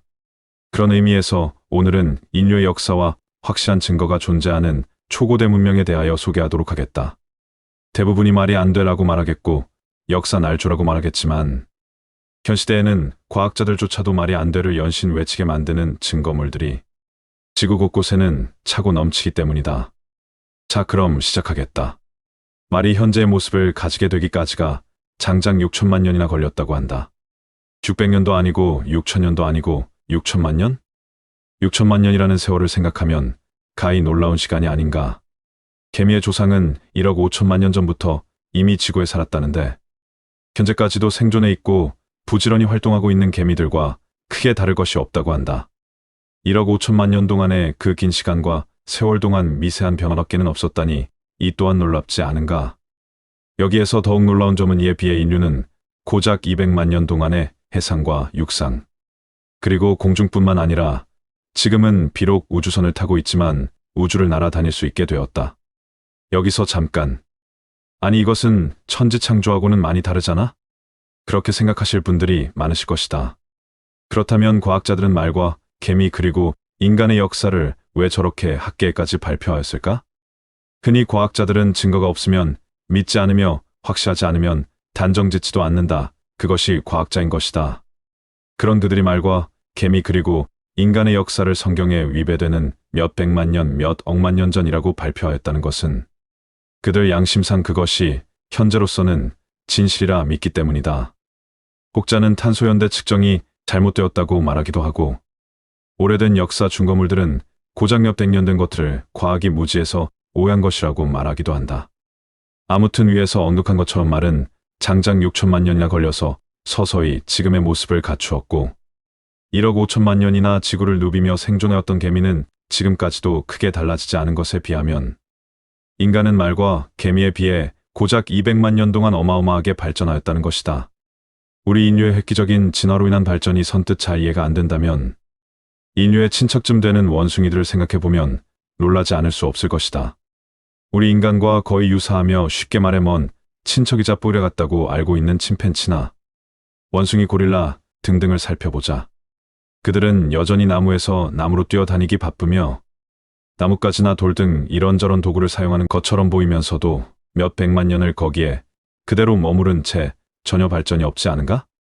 이 같은 사실로 보아 인류는 존재가 밝혀지지 않은 다른 어떤 커다란 문명, 즉 인류의 조상보다 수백만 년 앞선 초고대 문명이나 다른 은하의 문명에 의해 특수한 유전적 재산을 물려받았거나 인간에게 진화의 속도가 촉진되어 있도록 처음부터 설계되었다고 밖에는 도저히 설명이 안 되는 것이다.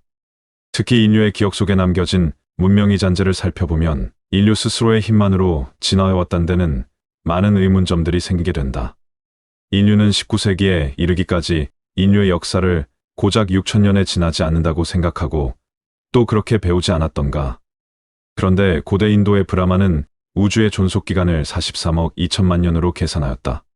43억 년은 지워버린다고 해도 뒤에 있는 2천만 년이란 시간이 어디 장난냔 말이다. 하물며 43억 2천만 년이라니. 또 다른 레바논의 드루스파는 우리가 알고 있는 천지창조의 시작을 34억 3천만 년 전으로 설정하고 있다. 왜 그렇게 설정하였을까? 성경을 문자 그대로 읽고 이해했다면 감히 저런 숫자는 나올 수 없었을 텐데. 그렇다면 드루스파가 잘못 알고 있었거나 종이책인 성경이 말하는 연대기를 우리가 잘못 알고 있다는 말이 된다. 성경의 천지창조가 우리가 알고 있는 6천년이 아닌 수억 년이 진실일 수도 있다. 그리고 더 의아한 것은 고대 이집트인들이 63만 년 동안의 천체 관측 기록을 계속하였다고 하는데 이게 말이 된다고 생각하는가? 1만 년이라고 해도 갸우뚱할 텐데 63만 년 동안 천체를 관측했다고? 그렇다면 우리가 배운 동굴에서 돌주걱을 사용했던 인류는 무엇이란 말인가? 이집트는 63만 년 전부터 천체를 관측할 정도로 발전했다는데 그럼 우리 조상들은 너무 게으른 것이 아니었나 싶다. 더욱 분발 좀 하시지. 다시 진중하게 이야기를 이어가겠다. 고대 그리스의 천문학자 하파프코스는 아시리아의 연대기는 27만 년 전으로 소급된다고 하였다. 그리스의 역사가 디오게네스는 이집트의 천문학 기록은 BC 4만 9219년에 시작되었다고 주장하였으며 그곳에 373회의 일과 832회의 월식이 기록되어 있다고 하였다. 비잔틴의 역사가 신켈루스는 이집트의 여러 파라오의 연대기는 3만 6525년 동안 모든 일들이 기록되어 있다고 하였다. 카펠라는 이집트의 현자들이 세계의 지식을 나누어 주기 전에 4만 년 이상 몰래 천문학을 연구하였다는 기록을 남겼다.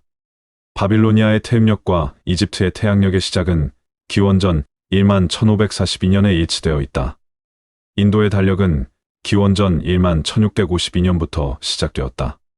또한 플라톤에 의하면 아틀란티스가 가라앉은 시기는 기원전 9850년이라고 했는데 조로아스터교의 책에는 시간의 시작이 기원전 9600년에 있었다고 하였다. 보통 우리가 역사책에서 배우는 것은 나일강 유역에 최초로 국가가 세워진 연대를 4000년으로 알고 있다. 그러나 그리스의 역사가 헤로도투스와 동시대 사람들은 1만 7000년 전의 것으로 보이는 이집트의 고문서를 보존하고 있다고 하였다. 게다가 이집트의 역사를 서술한 이집트의 신관 마네토는 그의 저서에서 기원전 1만 7000년보다 훨씬 오래된 책에 대하여도 언급하였다. 그리고 비잔틴의 역사가 스넬리우스는 이집트의 신관들이 3만 6512년이라는 오랜 세월에 걸쳐 쓴 고대연대기라는 고문서에 대해서도 썼다. 이러한 사실을 허무맹랑하다고 생각할 수도 있다. 약 5만 년 전에 인류가 벌써 문자를 사용하고 있었다는 말이 되기 때문이다. 뿐만 아니라 문자가 사용되기 위해서는 어느 정도 문명이 번창하지 않으면 안 되기 때문에 더욱 놀라운 것이다. 분명 우리는 현 인류의 문명의 역사는 고작 6000년밖에 되지 않았고 그 이전의 역사는 역사라고 할 수 없는 원시 상태였다고만 배워왔다. 그러나 인류의 역사가 얼마나 오래되었나에 대하여는 아직도 아무도 모른다는 사실이다. 이러한 증거들은 최소한 인류의 문명이 우리가 생각하고 있었던 것 이상으로 오래되었음을 입증한다. 또한 잊혀진 문명의 자네들이 보여주는 문명 발달의 정도는 현대 인류에게 과거에 대한 깊은 관심과 정확한 인식을 요구한다. 현재보다 훨씬 발달한 문명이 고대에 존재했었고 어떤 이유로 일순간에 멸망해버렸다는 증거들이 곳곳에 남겨져 있기 때문에 적어도 현대 인류가 6000년 동안 이렇게 온 문명의 성과에 대해 오만해져서는 절대 안 된다는 경고를 고대 문명에서 읽을 수 있다.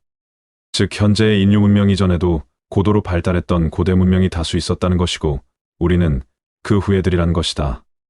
그럼 그 문명의 출발은 어디서부터 왔을까? 그의 답은 어쩌면 지구가 아닌 외계에서 찾아야 할지도 모르겠다. 우리가 태어나서 처음으로 배우는 우리 인류의 역사는 고작 6000년에 불과하다. 하지만 앞서 언급했던 것처럼 바빌로니아의 태음력과 이집트 태양력의 시작은 기원전 1만 1542년에 맞춰져 있다. 또한 인도의 달력은 기원전 1만 1652년부터 시작된다. 이것은 누가 봐도 초고대 문명의 존재 가능성을 여실 보여주는 대목이다. 또한 인도에는 극파고다라는 이름의 사원이 있는데 높이가 무려 75m이며 지붕은 2000톤이 넘는 돌로 만들어져 있다. 이 같은 무게의 돌을 들어 올리려면 현재의 기중기보다 10배 이상의 힘이 필요하다고 한다. 특히 1532년에 제작된 오론티피나우스의 지도에는 남극대륙이 그려져 있다. 남극대륙은 BC 4000년경부터 얼음에 뒤덮인 것으로 분석되기 때문에 이 지도의 원본은 남극대륙이 얼음에 뒤덮이기 전에 제작되었을 가능성이 몹시 크다. 즉 BC 4000년 이전에 제작된 지도의 원본을 보고 오론티가 복사했을 가능성이 크다는 것이다. 고대 수메르의 유적인 셀레우키아의 폐허에서 고고학자들은 높이 10cm의 점토로 만든 작은 그릇을 발견했다. 그런데 이 그릇 속에는 산성에 의해 부식된 철제 정극과 납땜으로 용접된 구리로 만든 실린더가 들어있었다. 이는 현대의 배터리와 유사한 구조다. 아직도 지구 곳곳에서는 우리가 미처 알지 못했던 수많은 유물들이 발견되고 사장되기도 한다. 그 속에는 우리 인류가 만들지 않은 아니 만들지도 못할 엄청난 발전을 필요로 하는 유물들이 발견되기도 한다. 무조건 아니다, 가짜다 라고만 외칠 것이 아니라 정확한 팩트를 알고 대처해야 하지 않을까 싶다. 그러기에는 아직 갈 길이 멀기는 하겠지만 조금씩 역사를 밝혀가다 보면 언젠가는 그 진실을 마주하지 않을까 싶다. 어쩌면 많은 사람들이 말하는 초고대 문명의 잔재들일 수도 있겠지만 그 양들이 너무나도 방대하고 엄청나 한 번에 소개하기에는 힘들 듯하여 다음 기회가 주어진다면 열심히 준비하도록 하겠다. 존 D의 놀라운 예언들. 안녕하세요. 미스테리함 채널에 오신 것을 진심으로 환영합니다. 오늘의 미스테리는 존 D라는 역사 속 놀라운 예언들에 대한 미스테리를 소개해 드리도록 하겠습니다. 여러분 혹시 역사 속에서도 신비롭고 놀라운 인물들이 많은데요. 그 중에서도 존 D라는 예언가를 아시나요? 엘리자베스 1세 시대의 천재 수학자이자 철학자, 그리고 점성술사로 그의 예언들은 오늘날까지도 많은 사람들을 놀라게 하고 있다고 합니다. 그래서 오늘은 존 D의 놀라운 예언들에 대해서 이야기해 보려고 합니다. 자, 그럼 시작하겠습니다. 존 D는 1527년 7월 13일에 타워와드, 시티 오브 런던에서 태어났습니다. 그의 아버지는 로랜드 D, 어머니는 조안나 와일드였습니다. 그의 성디는 웨일스어로 검다라는 뜻인 두에서 왔습니다. 존 D는 유년 시절에 첼름스퍼드의 교회 부속 학교에서 공부했으며 이후 캠브리지 대학교에서 문학사 학위를 받았습니다. 그의 생애는 과학과 마법의 경계에서 놀라운 이야기를 남겼습니다. 존 D는 16세기에 활동한 잉글랜드의 수학자 겸 연금술사, 점성술사입니다. 그는 헤르메스 주의를 추종한 오컬티스트이기도 했습니다. 엘리자베스 1세의 고문으로 활약하며 여왕을 위해 점을 치거나 첩보 활동을 하기도 했습니다. 또한 그는 해외 식민지 건설을 주장하면서 대영 제국이라는 말을 처음 사용하기도 했습니다. 그의 생애와 활동은 과학과 마법의 경계에서 놀라운 이야기를 남겼습니다. 그는 당대의 가장 뛰어난 학자 중 하나로 인정받았으며 왕실의 점성술사이자 고문으로 일했습니다. 그러나 그의 가장 독특한 특징은 그의 신비주의적인 관심사였습니다. 존 D는 연금술, 카발라, 마법 등 다양한 신비주의 분야에 몰두했습니다. 그는 이러한 분야에서 얻은 지식을 바탕으로 미래를 예측하려고 시도했으며 그의 예언들은 오늘날까지도 많은 사람들 사이에서 논의되고 있다고 합니다. 그의 예언 중 일부는 실제로 실현된 것으로 믿어집니다. 예를 들어 그는 1588년 스페인 무적함대의 패배를 예측한 것으로 알려져 있습니다. 또한 그는 아메리카 대륙의 발견과 같은 역사적 사건들을 예측한 것으로 알려지기도 합니다. 그러나 존 D의 예언들 중 일부는 여느 예언가들처럼 모호하거나 해석하기 어려운 것으로 여겨집니다. 이로 인해 그의 예측의 정확성에 대한 논란이 일기도 합니다. 그럼에도 불구하고 그의 예언들은 여전히 많은 사람들에게 흥미로운 연구 주제로 남아 있습니다. 존 D의 예언 경력은 1582년경부터 시작되었습니다. 당시 그는 유럽 여행 중이었는데 이탈리아에서 한 신비주의 서적을 우연히 발견하게 되었습니다. 이 책은 그에게 큰 영감을 주었고 이후 그는 자신만의 예언 방법을 개발하게 되었습니다. 그의 주요 예언 도구는 점성술이었습니다. 그는 천체의 움직임을 연구하고 이를 바탕으로 미래를 예측하려고 시도했습니다. 이외에도 타로 카드, 룬 문자, 연금술 등 다양한 신비주의 기법을 사용하기도 했습니다. 존 D는 자신의 예언을 기록하기 위해 암호화된 시스템을 개발했습니다.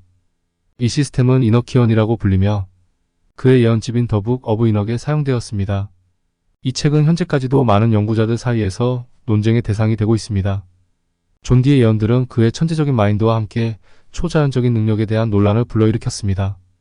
일부 연구자들은 그의 예언들을 단순히 수학적 계산이나 심리적 투사로 해석하는 반면 다른 사람들은 그가 실제로 신으로부터 계시를 받았다고 믿습니다. 실제로 그의 예언 중 일부는 나중에 현실로 이루어진 것처럼 보였습니다. 예를 들어 그는 엘리자베스 1세 여왕의 죽음을 정확하게 예측했고 영국 내전과 같은 역사적 사건들도 미리 언급한 것으로 알려져 있습니다. 이러한 사실들은 그의 예언적 능력에 대한 믿음을 더욱 강화시켰습니다. 하지만 동시에 그의 예언들 중 일부는 완전히 빗나간 것으로 밝혀지기도 했습니다. 이로 인해 그의 신뢰성에 대한 의문이 제기되기도 했으며 그의 예언 방식에 대한 비판도 있었습니다. 존 D의 예언들은 역사적 사건들과 밀접한 관련이 있습니다. 그의 예언 중 일부는 실제로 일어난 사건들과 일치하거나 유사한 것으로 나타났습니다. 예를 들어 그는 엘리자베스 1세 여왕의 죽음을 정확하게 예측했습니다. 1583년에 그는 여왕이 1590년대에 사망할 것이라고 예언했는데 실제로 여왕은 1603년에 사망했습니다. 또 다른 예로는 1588년에 스페인 무적함대가 영국을 침공할 것이라는 예언인데 이 역시 현실로 이루어졌습니다. 또한 17세기의 잉글랜드, 스코틀랜드, 아일랜드 간의 정치적 갈등과 국내 충돌을 다루는 중요한 사건이었습니다. 이 전쟁은 잉글랜드의 정치적 구조와 국가의 군주와 의회 간의 갈등을 중심으로 발생한 사례입니다. 내전은 세 번의 주요 단계로 나눌 수 있습니다. 1. 첫 번째 내전 1642년, 1646년 찰스 1세의 지지자들과 의회파 간의 내전이었습니다. 두 번째 내전 1648년, 1649년 찰스 1세의 왕당파와 의회파 간의 내전이었습니다. 3. 세 번째 내전 1649년, 1651년 찰스 2세의 왕당파와 의회파 간의 내전이었습니다. 이러한 내전은 1651년 9월 3일에 우스터 전투로 의회파의 승리로 끝났습니다. 결과적으로 찰스 1세는 처형되었고 찰스 2세는 추방되었습니다. 이 내전은 영국 정치에서 의회가 군주에 대항하는 첫 번째 사례가 되었으며 이후 1688년에 일어난 명예혁명에 영향을 주었습니다. 이를 두고 잉글랜드 내전이라고 알려졌는데 존 디가 이 내전을 예언했다고 전해집니다. 그의 예언들은 종종 미래의 정치적, 군사적 상황을 예측하는 것이었습니다. 하지만 그의 예언이 항상 정확했던 것은 아니며 일부는 잘못된 것으로 밝혀지기도 했습니다. 그럼에도 불구하고 그의 예언들은 역사적 연구와 분석의 대상으로 남아있으며 그의 통찰력과 예지력에 대한 관심을 끌고 있습니다. 존 디의 예언들은 암호화 상징으로 가득 차 있어 이해하기 어려울 수 있습니다. 그는 수학, 천문학, 점성술 등 다양한 분야에 대한 지식을 활용하여 미래를 예측하려고 시도했습니다. 그의 예언들은 종종 암호화된 언어와 복잡한 상징 체계를 사용하여 표현되었습니다. 이러한 암호화 상징은 그의 예언을 이해하는 데 중요한 열쇠입니다. 수학적 계산, 천문학적 관찰, 점성술적 해석 등을 통해 그의 예언을 해독하려는 다양한 시도가 이루어져 왔습니다. 현대의 암호학자와 역사가들은 그의 암호화 상징을 연구하며 그의 예언에 대한 새로운 해석을 제시하고 있습니다. 존 디의 예언들은 당대의 군주들과 사회 전반에 큰 영향을 미쳤습니다. 그의 예언들은 왕권 강화와 국가 안보에 대한 관심을 높였으며 종교적 신념과 과학적 지식 사이의 갈등을 일으키기도 했습니다. 영국 여왕 엘리자베스 1세와의 긴밀한 관계를 통해 그의 예언은 영국의 정치와 외교에 영향을 미쳤습니다. 그는 여왕에게 국가의 미래에 대한 조언을 제공하고 그녀의 통치를 지원하는 역할을 했습니다. 한편 그의 예언은 종교계와 과학계 모두에서 논란을 불러일으켰습니다. 일부 성직자들은 그의 예언을 악마와의 거래로 간주하며 비난했고 과학자들은 그의 점성술적 예측을 비과학적인 것으로 비판했습니다. 이렇듯 상반된 평가 속에서도 그의 예언은 당시의 사람들에게 큰 파장을 일으켰고 오늘날에도 여전히 호기심과 탐구의 대상으로 남아있습니다. 존 디의 예언들에 대해서는 현대 학계에서도 많은 논란이 있습니다. 일부 학자들은 그의 기록들을 신뢰할 수 있는 역사적 자료로 간주하지만 다른 학자들은 그의 예언들을 사기나 환상으로 일축합니다. 그의 예언들의 진위 여부에 대한 논쟁은 주로 그의 기록들의 신뢰성에 초점을 맞추고 있습니다. 일부 학자들은 그의 일기와 편지들이 조작되거나 위조되었을 가능성을 제기합니다. 또 다른 학자들은 그의 기억력이나 상상력이 그의 기록들에 영향을 미쳤을 수도 있다고 주장합니다. 그럼에도 불구하고 존 디의 예언들은 수많은 세대에 걸쳐 영감과 미스터리를 불러일으키며 그의 유산은 계속해서 탐구와 해석의 대상이 되고 있습니다. 오늘날 우리가 살고 있는 세계에서는 과학과 기술이 점점 더 발전하고 있지만 동시에 미신과 초자연적인 믿음도 여전히 존재합니다. 이러한 맥락에서 존 디의 예언들은 과학과 미신의 경계를 넘나드는 흥미로운 사례를 제공합니다. 존 디의 예언들은 미래를 예측하려는 인간의 욕구와 불안을 반영하며 과학적 방법론과 미신적 사고방식 사이의 긴장을 보여줍니다. 그의 점성술과 마법 이론은 당시의 지식과 신념체계에 뿌리를 두고 있었지만 동시에 현대적인 시각에서 보면 비과학적이고 신비주의적인 요소를 내포하고 있습니다. 존 디의 말년은 모트레이크 자택에서 치과하였고 그의 딸 캐서린이 존 디가 사망할 때까지 돌봤습니다. 존 디는 1608년 말 또는 1609년 초에 향년 81세로 사망하였다고 알려져 있습니다. 사망 기록이 분실되어 정확한 날짜를 알기 어렵고 묘비 또한 사라졌다고 합니다.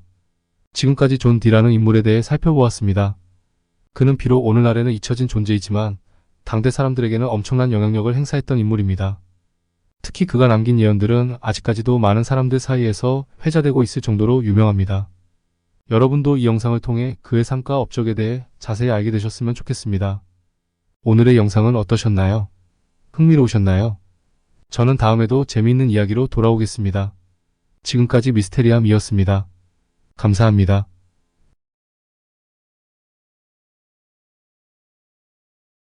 사라진 신비의 고대 마야 문명의 수수께끼. 안녕하세요. 미스테리함 채널에 오신 것을 진심으로 환영합니다. 오늘의 영상은 사라진 신비의 고대 마야 문명의 수수께끼라는 주제로 영상을 준비하였으니 재밌고 유익한 시간 되시길 바라며 바로 시작하겠습니다. 마야 문명은 단어만으로도 미스터리함을 주는 것 같습니다. 이는 아마도 마추픽추와 영화에서 보았던 마야 문명을 떠올리게 하기 때문일 것입니다. 이번 편은 마야 문명을 준비하면서 어릴 적 신기하던 문명을 되새겨보는 의미를 부여해봅니다. 마야 문명은 기원전 2000년부터 서기 100년 사이에 형성된 선고전기 시기에 시작되었습니다. 가장 오래된 마야 문명의 흔적은 기원전 1600년경 치아파스 주에서 나타났습니다. 메소아메리카의 어머니 문명의 올메 문명이 꽃필 무렵인 기원전 1200년경 과테말라 저지대의 페텐 지방에서 초기 마야의 토기 문화가 성립되었습니다. 기원전 700년에서 600년 사이에 기단이 있는 신전이 만들어졌고 기원전 300년 이후 본격적으로 신전과 종교센터가 있는 도시가 세워졌습니다. 마야 도시의 기본 단위는 광장을 중심으로 기단을 만들어 그 위에 신전을 세운 복합 건물로 이루어져 있습니다. 이러한 복합 건물 몇 개가 합쳐져 과테말라의 티칼처럼 큰 도시를 이루었고 시간이 흐름에 따라 계속 추가되었습니다. 티칼은 마야 문명의 태동기의 도시입니다. 이후 약 100년간의 침체기를 포함하여 기원전 50년에서 서기 250년 사이에는 멕시코 중앙고원의 테오티후아칸이 전성기를 구가하고 있었고 그 영향은 마야 영토까지 미쳐 문화적으로 성숙한 시기에 들어섰습니다. 서기 100년에서 800년 사이는 고전기로 마야 문명은 신정체제 하에서 과학과 예술이 발달하고 종교는 더욱 안정을 이루어 문명의 최전성기를 이루었습니다. 이때까지를 성고전기 마야라 합니다. 초기 마야 진출 거점은 티칼이었습니다. 서기 300년에서 600년까지 고전기 마야 전기로 초기간의 영향은 서기 500년경을 정점으로 사라졌습니다. 서기 600년에서 900년 고전기 마야 후기로 7세기에서 8세기에 다시 절정에 이르렀습니다. 이때 티칼은 무너지고 팔렌케, 보나파크, 피에드라, 네그라스, 억스마일, 사일, 라브나, 키리구아 등 일련의 도시에서 마야 문명의 꽃이 활짝 피었습니다. 고전기 마야 후기에는 언어도 근본적으로 변화가 심하지 않아 문화적 동질성과 정치적 통일성을 보였으나 각 지역은 자신들의 고유 관습과 제도를 유지하는 독립성을 가지고 있었습니다. 문명의 정점을 지난 후 서기 800년부터 1000년 사이인 후기 전기부터 쇠퇴와 멸망이 시작되었습니다. 서기 987년부터 스페인에 완전히 멸망한 1697년까지 후기 전기 마야에서 중미 전역에 퍼진 가뭄을 비롯한 자연재해가 마야 도시의 정치적, 사회적 갈등을 불러왔을 것으로 추측하고 있습니다. 같은 시기에 멕시코 중앙고원의 톨텍 쪽이 내려온 침략으로 고전기 마야의 멸망을 가속화했습니다. 전쟁의 신에게 산 사람의 심장을 바치던 호전적인 톨텍 쪽이 정복하였고 두 문명은 혼합되었습니다. 문명의 혼합은 단지 인종 간의 교류뿐만 아니라 건축물과 언어, 종교 등 다양한 분야에서 이루어졌습니다. 마야와 톨텍의 혼합은 오늘날 치첸이트사 유적지에서 찾아볼 수 있습니다. 이 기간 동안 전쟁에 과학이 꽃피우는 대신 예술은 사라졌습니다. 이처럼 마야 문명은 하루아침에 이루어진 것이 아니며 또한 고립된 환경에서 자생한 것이 아니라 오랜 기간에 걸쳐 외래의 여러 문화로부터 영향을 받아 창조의 길을 찾아온 문명입니다. 역사에 대해 잘 모르는 사람들은 피라미드가 이집트에만 있다고 생각하지만 멕시코, 과테말라, 벨리즈, 온두라스의 고산지대나 습한 정글 속 광활한 지역에 걸쳐 세련되고 아름다운 피라미드들이 암초처럼 솟아 있습니다. 처음 이 거대한 구조물들을 발견한 사람들은 이집트나 그리스, 심지어 전설의 아틀란티스 문명과 관련을 짓기도 했습니다. 이렇게 마야 문명에 대해 다시 생각해보니 정말 신비롭고 흥미로운 부분이 많은 것 같습니다. 많은 조사와 연구 끝에 학자들은 아메리카 고대 문명들이 대륙과의 교류는 전하며 여러 부족들이 지형이나 자연환경 때문에 각각 고립되어 독자적으로 발전해온 고유의 문명이라는 것을 알게 되었습니다. 다만 왕릉으로 쓰였던 이집트의 피라미드와는 달리 고대 아메리카 문명들의 신전들은 신들을 경배하고 제사를 지내기 위해 높이 쌓아 올린 제단입니다. 고대 아메리카 문명들은 어떤 면에서는 비인도에서 숫자 0의 개념을 도입하기 1000년 전에 이미 0의 개념을 알았고 수학과 천문학에 응용하여 정확한 계산이 필요한 달력과 건축에 사용할 만큼 고도로 발달되었습니다. 그러나 어떤 면에서는 문명이 아주 초보적인 단계에 머물렀습니다. 이 문명들은 여러 가지 면에서 기존의 고대 문명들과 매우 다른 독특한 특징을 가지고 있습니다. 먼저 세계 고대 문명 발생지와는 다른 척박한 땅과 열악한 주변 환경에서 문명이 탄생하고 지속되었습니다. 장난감 토기에서 발견되었지만 실생활에서는 전혀 응용되지 않았던 바퀴의 원리, 그리고 농경 문화이지만 짐을 운반할 수 있는 소나 말과 같은 가축이나 마차나 수레를 사용한 적이 없고 스페인 군이 들여오기 전까지는 아예 철 재련에 대한 지식이 없어 날카로운 흑요석과 청동으로 만든 단순한 도구를 썼던 점, 또한 문자가 없거나 아직까지도 완전한 해독이 되지 않은 아주 기초적이고 비능률적인 문자만이 쓰인 점 등입니다. 마야는 중미 고대 문명들 중에서 체계적인 건축술과 예술, 정확한 천문학 등에서 높은 수준의 문명으로 고유의 숫자 체계에 달려 상형 문자로 학자들의 관심을 많이 끌고 있지만 그 원료는 사실 정확하게 밝혀지지 않고 있습니다. 일반적으로 하나의 문명이 성립되는 데는 농사를 지을 수 있는 풍요로운 큰 강과 비옥한 삼각주, 그리고 사람이 살만한 적절한 기후 등 문명 발상의 기본적인 몇 가지 조건들이 뒷받침되어야 합니다. 그러나 이러한 조건들이 하나도 맞지 않는 온도와 습도가 아주 높은 열대우림 깊은 곳에 도시와 신전을 세우고 고도로 발달한 문화의 꽃을 피웠던 것이 마야 문명의 특징입니다. 스페인군이 처음으로 이원시의 밀림에 들어섰을 때 그들의 눈앞에 신기루처럼 호련히 나타난 버려진 도시의 폐허는 거대한 문화 충격으로 다가왔을 것입니다. 마야를 둘러싼 방대한 수수께끼들은 아직도 풀리지 않은 것이 많습니다. 그들은 누구이며 어디에서 왔는가? 왜 그러한 웅장한 건물들을 세웠는가? 그리고 무엇 때문에 화려한 도시들을 정글 속에 버려두고 갑자기 사라졌는가? 마야는 해발 1400m에서 2800m에 위치한 멕시코 남부고산지대 치아파스 주에서 과테말라 저지대, 정글 타바스코 주, 해발 300m 카리브해를 끼고 있는 유카탄 반도의 건조한 석회암 저지대를 중심으로 과테말라 고지대와 저지대, 열대 밀림 벨리즈, 엘살바도르, 온두라스 일부까지 걸치는 광대한 영역에 걸쳐 발달했습니다. 뿐만 아니라 약 3000여 년에 걸친 역사와 그 후손들이 오늘날까지 그들의 땅을 지키고 살아가고 있는 중미 최대의 문명입니다. 끝맺음을 하기 전에 멕시코의 대표적인 피라미드 유적지 하나를 소개하고 마무리 짓겠습니다. 치첸이트사는 멕시코 유카탄 반도에 위치한 마야 문명의 대표적인 유적지입니다.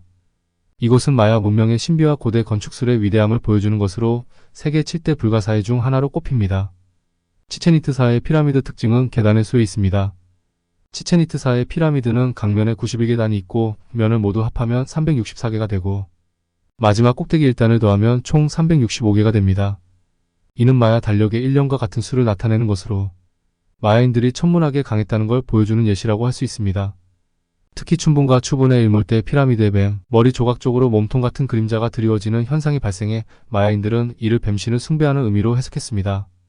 뱀이 허물을 벗는 것을 생명을 불어넣는 것으로 해석하고 뱀신을 숭배했습니다. 이런 효과도 마야인들이 의도적으로 설계한 것으로 보여 그들의 건축술에 많은 전문가들은 놀라움을 금할 수 없었다고 합니다. 고대 마야 문명은 여전히 많은 미스터리를 간직하고 있으며 최근의 연구와 기술 발전 덕분에 새로운 사실들이 밝혀지고 있습니다. 특히 최첨단 레이저 기술인 라이다를 활용한 연구가 큰 성과를 거두고 있습니다. 라이다 기술을 통해 과테말라의 울창한 정글 속에 숨겨져 있던 수많은 마야 유적들이 발견되었습니다. 이 기술은 지표면의 식생을 제거하고 지형을 정확하게 파악할 수 있어 이전에는 접근하기 어려웠던 지역에서도 고대 도시와 구조물을 찾아낼 수 있게 되었습니다. 이러한 발견 중 하나는 과테말라 북부의 페텐 지역에서 이루어졌습니다. 연구자들은 이 지역에서 거대한 마야 도시의 흔적을 발견했으며 이는 마야 문명이 생각보다 훨씬 더 복잡하고 광범위하게 발전했음을 시사합니다. 또한 이 도시는 고도로 발달된 도로망과 수로 시스템을 갖추고 있었으며 이는 마야인들이 뛰어난 토목 기술을 보유하고 있었음을 보여줍니다. 또 다른 흥미로운 발견은 마야 문명의 종교적, 사회적 구조에 대한 새로운 이해를 제공합니다. 최근 연구에 따르면 마야인들은 피라미드와 신전을 단순한 종교적 목적으로만 사용한 것이 아니라 정치적 권력을 과시하고 사회적 통합을 이루기 위한 중요한 수단으로 활용했습니다. 특히 치첸이트사의 피라미드는 춘분과 추분에 특정한 그림자가 드리워지는 현상을 통해 뱀신을 숭배하는 의식을 거행했으며 이는 마야인들의 천문학적 지식과 건축 기술이 결합된 결과입니다. 마야 문명의 갑작스러운 쇠퇴와 멸망에 대해서도 새로운 가설들이 제기되고 있습니다. 기후변화, 전쟁, 내부 갈등 등이 복합적으로 작용했을 가능성이 높으며 특히 장기간의 가뭄이 마야 문명의 붕괴에 큰 영향을 미쳤을 것으로 보입니다. 이러한 가설들은 고고학적 증거와 기후 데이터를 통해 점점 더 명확해지고 있습니다. 이처럼 고대 마야 문명은 여전히 많은 비밀을 간직하고 있으며 현대의 과학기술과 연구를 통해 그 수수께끼가 조금씩 풀리고 있습니다. 앞으로도 더 많은 발견과 연구가 이루어지길 기대해봅니다. 오늘은 이렇게 사라지고 없어진 찬란했던 마야 문명을 아주 살짝 엿보았습니다. 좀 더 시간이 허락한다면 또 다른 마야 문명을 다루도록 하겠습니다. 오늘의 영상을 어떻게 보셨는지요? 좀 더 다양하고 재미있는 또 다른 영상을 준비하기 위한 좋아요, 구독 부탁드리며 지금까지 미스테리함이었습니다. 감사합니다.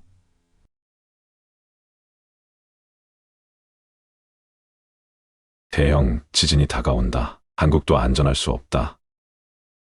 많은 예언가들이 그 기동에 따른 전 세계의 급격한 변화가 곧 찾아올 것이고 그 중에도 지진으로 일본이 바닷속에 들어가는 사건을 예언하고 있다. 그런데 일본이 물에 잠기는 대충격 직전에 어떤 일이 발생하는데 바로 그것이 캘리포니아 대지진이라는 것이다. 그러니까 캘리포니아 대지진이 발생하면 연속적으로 일본 침몰이 발생하고 그 시기에는 지구 전체에 있어서 엄청난 재앙이 닥칠 것이라는 것이다. 그런데 캘리포니아 대지진은 과학적으로 반드시 터질 수밖에 없는 것으로 알려져 있다. 30년 이내에 규모 6.7 이상으로 엄청난 피해로 다가올 확률이 99.7%. 이것은 기정사실이라는 것이다. 이로써 일본 침몰도 개연성이 높고 곧 엄청난 일이 발생할 것이라 한다. 먼저 미국의 캘리포니아가 무너져 내리고 일본이 가라앉게 될 것이다. 이 변화는 도미노 현상과 같이 한번 시작되어 여러 곳으로 계속 뻗어나가게 된다. 그러나 모든 사건들이 일어나는 정확한 시간은 알지 못한다. 미국의 연방재난관리청은 9.11 테러 발발 한 달 전인 2001년 8월 전문가들을 긴급 소집해 미국을 전면 공습할 3대 재앙의 시나리오를 작성한 바 있다. 뉴욕시 테러 공격, 뉴올리언스 초대형 허리케인 강타, 캘리포니아 산안드레아 단층의 대규모 지진을 꼽았다. 첫 번째와 두 번째는 족집게도사처럼 관역을 명중하였다. 이제 그 중 하나가 남았다. 세 번째 재앙으로 지목된 캘리포니아 지진은 언제 괴물처럼 미국인들의 혼을 빼놓을 것인지 그 누구도 알 수가 없다. 과학자들은 멀지 않은 시간에 LA에서 규모 7.0에서 7.5의 지진이 찾아올 것이라는데 의심의 여지가 없다고 밝히고 있다. LA 땅 밑에 펼쳐진 푸엔테 힐스 단층을 연구해온 미국의 지진학자들은 푸엔테 힐스 단층이 요동칠 경우 피해상을 구체적으로 적시하고 나섰다. 사망 1만 8천 명, 재산 피해 2,500억 달러, 이재민 수만 명 발생. 캘리포니아 지역은 특히 지난 100년 동안 15년마다 한 번씩 큰 지진을 겪었다.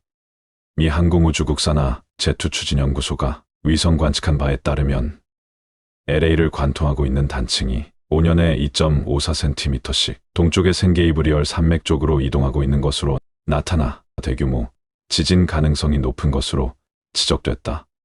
최근 천재지변 등 각종 위험에 대한 컨설팅 그룹인 EQE 인터내셔널은 리히터 규모 7.4의 강진이 LA 인근 지역인 캘리포니아 남부 오렌지 카운티에서 낮 시간대에 발생할 경우 최고 1,000명 사망에 2만 5천 명이 부상하고 재산 피해는 350억 달러에 1만 채의 가옥과 건물이 붕괴할 것이라는 보고서를 냈다.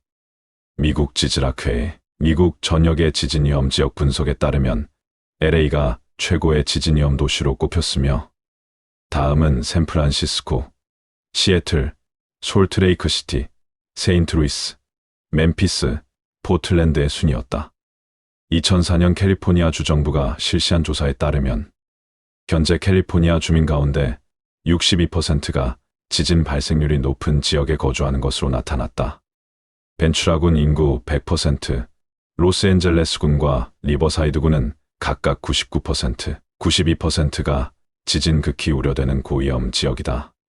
1906년 미국 캘리포니아주의 연안지방에서 리히터 규모 8.3의 강진이 찾아왔다.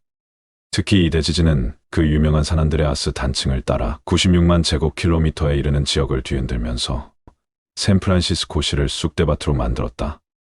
1906년 4월 18일 새벽 5시 12분 미국 샌프란시스코의 하늘에 재앙이 내려졌다. 430km에 달하는 산안드레아 단층이 초당 3km 속도로 갈라져 열렸다. 지진은 겨우 40초 동안에 불과했다. 그러나 피해는 상상을 초월했다. 처음에는 굵고 낮은 우르르하는 지진은 많이 들렸었는데 집안의 파동이 건물을 흔들고 건물이 붕괴되기 시작하면서 신음소리와 굉음으로 변하였다. 분쇄된 회반죽과 벽돌에서 생긴 먼지, 구름이 공중을 가득 채웠다. 시내 전차의 철로는 엿가락처럼 휘었으며 신축한 시청사의 외장재로 사용되었던 돌은 벗겨지고 부셔져 유령같이 철골 골조만이 남아있었다. 지진이 발생하였을 때는 대부분 사람들이 여전히 수면을 취하고 있었다. 샌프란시스코의 공동묘지에서는 묘석들이 넘어졌으며 심지어 죽은 사람이라도 깨워 일으킬 수 있을 정도였다. 지진 파동은 심지어 태평양에 가까운 해안선에 있던 배들도 흔들었다. 가장 심한 피해를 입은 곳은 샌프란시스코였다. 시의 중심부가 거의 괴멸된 대참사였다.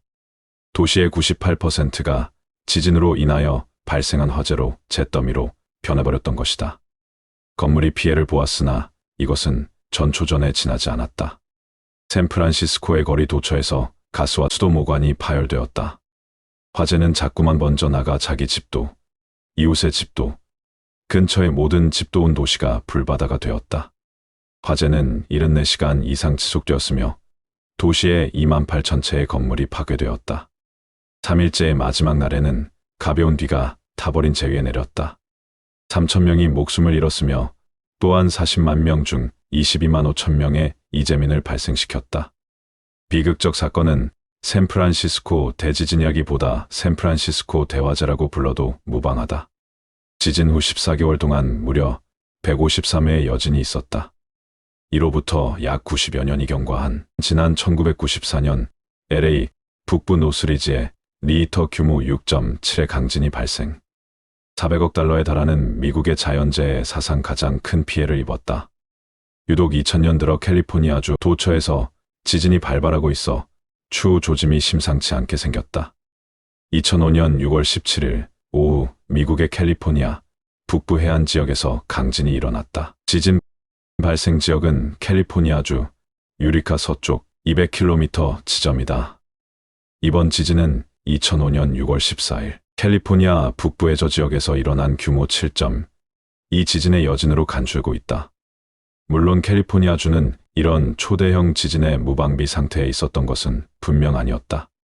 캘리포니아는 지난 1994년 노스리지 지진 이후 2100여 개의 고속도로 고가도로에 대해 내진 보강 공사를 했고, 로스앤젤레스시는 지진 시 붕괴 위험이 있는 8,700개 동의 석조 건물을 철거하거나 내진 보강 공사를 완료했다. 하지만 아직도 900개 이상의 병원 건물이 재건축이나 대대적인 보수가 필요한 상태이며 7,000개의 학교 건물도 대형 지진에 취약한 것으로 나타났다. 일부 수도관은 산 안드레아 단층선에서도 예상 지진 경로에 위치해 있으며 철도도 취약한 것으로 분석되고 있어 지진 발발 시 에너지 수송과 물 공급에도 큰 차질이 생길 것임은 불보듯하다. 이렇게 지구촌이 지진 공포증에 시달리고 있다. 전 세계적으로 지진은 매일 8,000건이 발발하고 있으며 매년 수백만 번의 지진이 세계 도처에서 발생하지만 대부분은 1에서 2의 미진이어서 감지의 대상이 되지 못한다.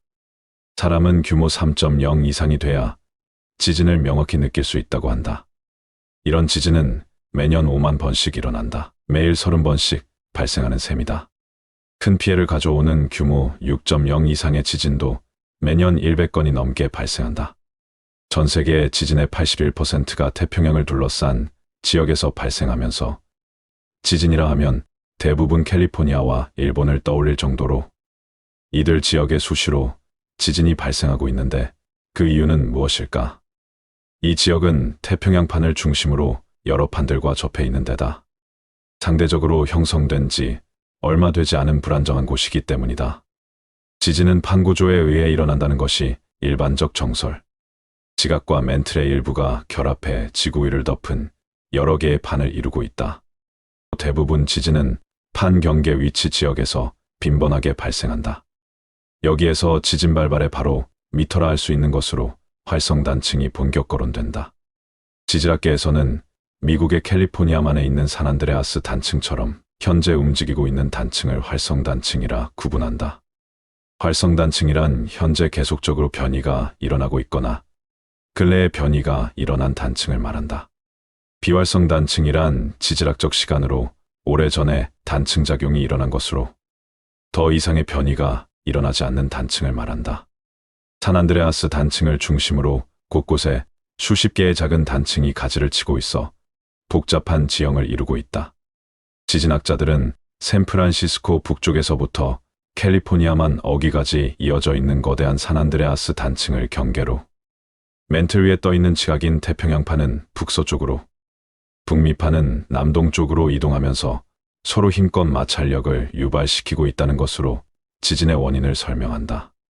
카트리나가 미국 뉴올리언스를 황폐화시켰듯 캘리포니아주는 대지진의 공습에 초토화될 것인가? 근래 캘리포니아에 지진이 찾아오는 기간이 잦아지고 있고 또한 지난 1906년 샌프란시스코의 대지진을 일찍이 경험했던 터라 가설 수준으로 받아들이지 않는 것이 지배적 분위기이다. USA 투데이는 2005년 9월 12일자에서 두 붕괴가 결정적 화근이 된 뉴올리언스의 대재앙이 미국 서부 캘리포니아주에서도 얼마든지 재현될 가능성이 있다고 지적하고 있다. 캘리포니아를 비롯 미국 내 상당수 둑들이 오래전 토사로 축조한 것이어서 지진이나 홍수 등 외부 충격이 가해질 경우 최악의 상황을 감내하지 않을 수 없다는 것이다.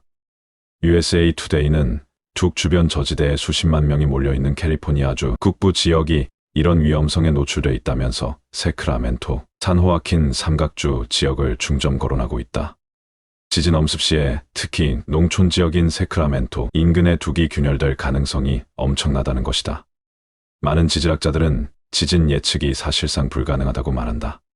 지구를 덮은 여러 판의 성질이 서로 완전히 다르기 때문이다. 1970년대에 지진이 일정한 간격을 두고 발생한다는 지진 간격 가설이 나오기도 했지만 사실상 실패로 귀결되었다. 94년 1월 미국 LA 지진진도 학계에 보고된 적도 없던 단층에 의해 발생했다. 이듬해인 95년 일본 고베 지진도 역시 마찬가지였다. 20세기에 들어 발생한 초대형 지진은 지난 60년 칠레에서 발생한 것으로 규모 9.5를 기록했다. 또 지난 76년 중국 당산에서 발생한 규모 8.2의 지진으로 24만 명이 희생돼 최악의 인명피해를 입혔다. 우리 한국은 1978년 강원도 홍성에서 발생한 규모 5.0의 지진이 가장 강한 지진이었다. 진도 3.0 정도의 작은 지진이 자주 발생하는 지역인 경우 5년 안에 상당한 지진이 발생할 가능성이 높다.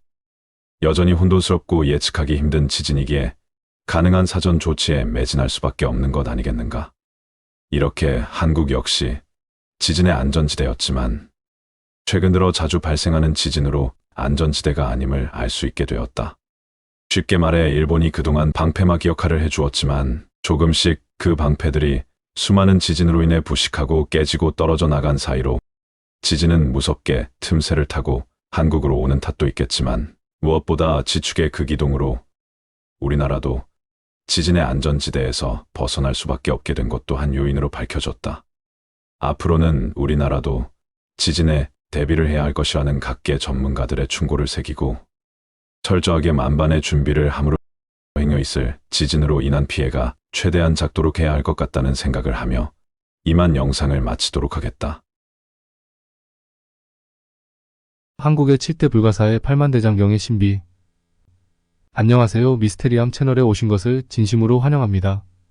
오늘의 영상은 한국의 7대 불가사의 8만대장경의 신비이라는 주제로 영상을 준비하였으니 재밌고 유익한 시간 되시길 바라며 바로 시작하겠습니다. 역사책에서나 보던 8만대장경이 한국의 7대 불가사의 중 하나라고 합니다.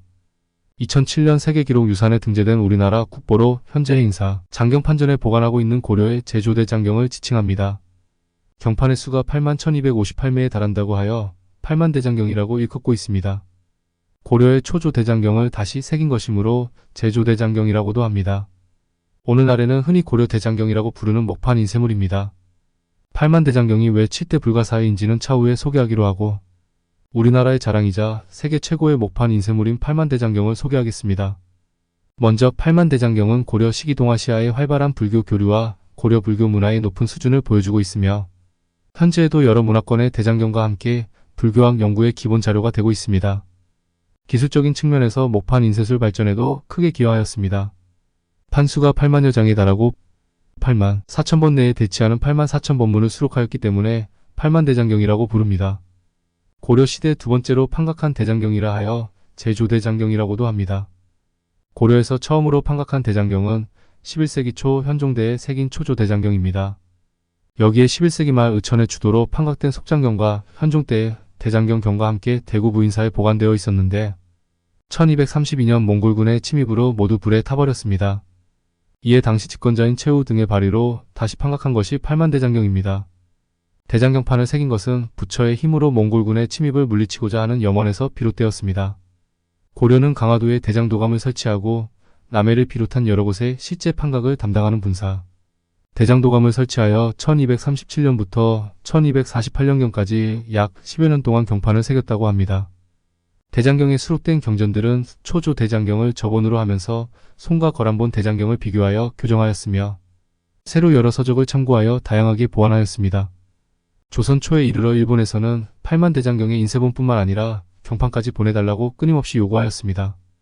그러나 조선은 경판을 주지 않고 인쇄본을 통해 그 요청을 전해주었는데 때로는 포로로 잡혀간 조선인과 교환하는 형식을 취하였습니다.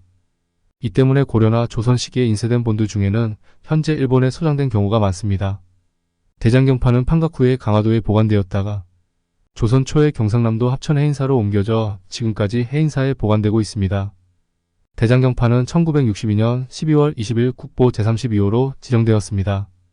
또한 2007년 세계기록 유산에 등재되었습니다.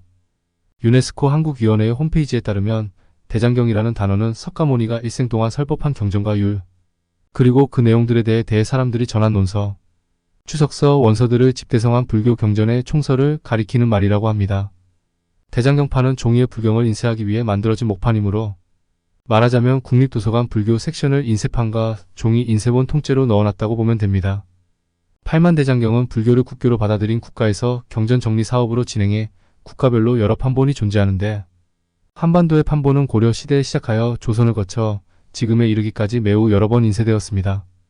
대표적으로 해인사의 수다라장 다락방과 강원도 평창군의 오대산, 월정사 및 부산의 동아대학교는 해인사 대장경판을 인경하여 만들어진 대장경 판본 책들이 소장되어 있으며 조선 전기 일본의 요청으로 보내준 판본도 꽤 많이 남아 있습니다. 현재까지 대장경판과 인쇄본이 모두 남아 원형을 확인할 수 있는 팔만대장경 중 가장 오래된 것이 고려의 팔만대장경입니다. 팔만대장경의 경판 숫자는 1915년 조선 총독부에 의해 처음 8,258매로 집계되었습니다. 그 뒤로 대한민국 정부가 1962년 국보 지정 당시 별도의 확인 작업 없이 이 숫자를 그대로 적용하면서 그동안 정확한 수령과 훼손 여부 등을 둘러싸고 논란이 있기도 했습니다. 이에 따라 문화재청에서는 2000년부터 실시한 해인사 고려대장경 디지털 영상화 및 기초자료 데이터베이스 사업, 2014년에 수립한 해인사 대장경판, 중장기 종합보존관리 계획에 따른 조사 등을 통해 최종적으로 경판의 숫자가 8,135매임을 밝혔습니다. 하지만 이는 일제강점기인 1915년과 1937년에 제작 추가된 경판 36개가 포함된 수치입니다. 목적이 불교 경전 아카이브인 만큼 후대에 집필된 경전이 추가되면 이상하지 않은 일입니다. 일본판 다이쇼 신수대장경에도 후대에 추가된 경들이 존재합니다. 후대에 추가된 경들의 문화재적 가치를 두고는 일반인들은 물론 전문가들 사이에서도 의견이 엇갈리는 만큼 학문적, 사회적 합의가 절실합니다. 팔만대장경의 인쇄본은 북한의 묘양산에 있는 보현사에 소장되어 있는데 여기에도 장경판각이 있습니다. 팔만대장경은 제작 이후 사라질 뻔한 위기를 세 차례 겪었습니다. 첫 번째는 바로 조선의 태종에서 세종대에 벌어진 일입니다. 일본의 다른 다이묘들은 본인들이 불교 신자이기도 했고 동시에 일본 사회의 주요 권력의 축이기도 했던 불교와의 관계를 위해서도 고려가 보유한 불교 경전 컬렉션 팔만대장경에 굉장한 관심을 보였습니다. 동시에 일본의 승려들도 송가 요해의 대장경을 계승한 것으로 고려 대장경이 불경으로서의 정밀도가 굉장히 높다는 점을 인정하고 있었습니다. 희한하게도 10세기에 처음 목판본이 등장했던 송이나 거란 고려와 달리 일본에서는 700년 동안 대장경의 목판을 제작하지 못했습니다. 팔만대장경의 경판을 얻지 못한 절에서는 책으로 경판을 구해서 일일이 피사하기도 했습니다. 이미 태조 때 원료 중으로 마치 막부의 규슈 단다이에 있던 이마가와 사다요, 갈레이트 아마 요시나리, 심지어 무르마치 쇼군 원도이나 도전 원희정 원고도 고려 대장경에 관심을 보였습니다. 고려 말기부터 조선 초기까지 여러 번 사신을 보내어 대장경 인쇄본을 요구한 기록이 조선 왕조실록에 보입니다. 주로 외구 진남 및 고려 조선 측 인질 송환에 대한 대가로 대장경을 요구하는 경우가 많았고 태종 때에는 인도네시아에서 선물로 받은 코끼리를 가지고 와서 바치며 팔만대장경 경판의 인쇄본을 요청하기도 했습니다. 오늘날의 주국 후 지방인 스오의 슈고 다이묘인 오우치씨의 경우 스스로 백제 임성태자의 후손인 도레인 가문으로서 친조 정책을 취했고 조선 정부에서도 오우치씨를 백제의 후손으로 인정해서 조선 초기에는 상당히 교류가 많았습니다.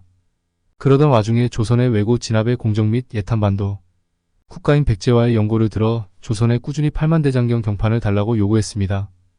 당시 불교가 여전히 중요했던 일본과는 달리 조선은 숭불이 기조였습니다. 이를 파악한 조선 조정에서는 대장경은 나라에서도 귀한 것이라는 이유로 거절하였습니다. 그럼에도 일본이 끊임없이 대장경을 청구하였고 심지어 쇼군이 나서서 팔만대장경을 받아오라고 하였습니다. 세종 5년 무르마치 슈군 아시카가 요시모치의 사신으로 조선에 왔던 승려 규주 법령의 경우 조선에 와서 세종에게 팔만대장경 경판을 요청하였습니다. 이때 세종께서는 저들이 자꾸 와서 팔만대장경을 달라고 하는데 그냥 줘버릴까? 라고 신하들과 논의하였지만 대신들은 이를 반대하였습니다. 세종실록에는 임금께서 대장경판은 무용지물인데 이웃나라에서 청구한다 하여 처음에는 이를 주려고 하였으나 대신들이 논의하여 말하기를 경판은 비록 아낄 물건이 아니오나 일본이 계속 청구하는 것을 지금 만약에 일일이 줬다가 뒤에 줄 수 없는 물건을 청구하는 것이 있게 된다면 이는 먼 날을 염려하는 것이 되지 못하옵니다 라고 판단하였기 때문에 임금께서 일본의 청구에 응할 수 없다고 답하셨다라고 기록되어 있습니다. 먼저 팔만대장경은 16년의 제작 기간 중에 판각 기간만 약 12년 정도가 걸렸다고 합니다. 판각이라 함은 나무 조각의 그림이나 글씨를 새기는 것을 뜻합니다. 그리고 팔만대장경에 쓰인 나무로 3분의 2가 3번 나무의 목재를 이용했다고 합니다.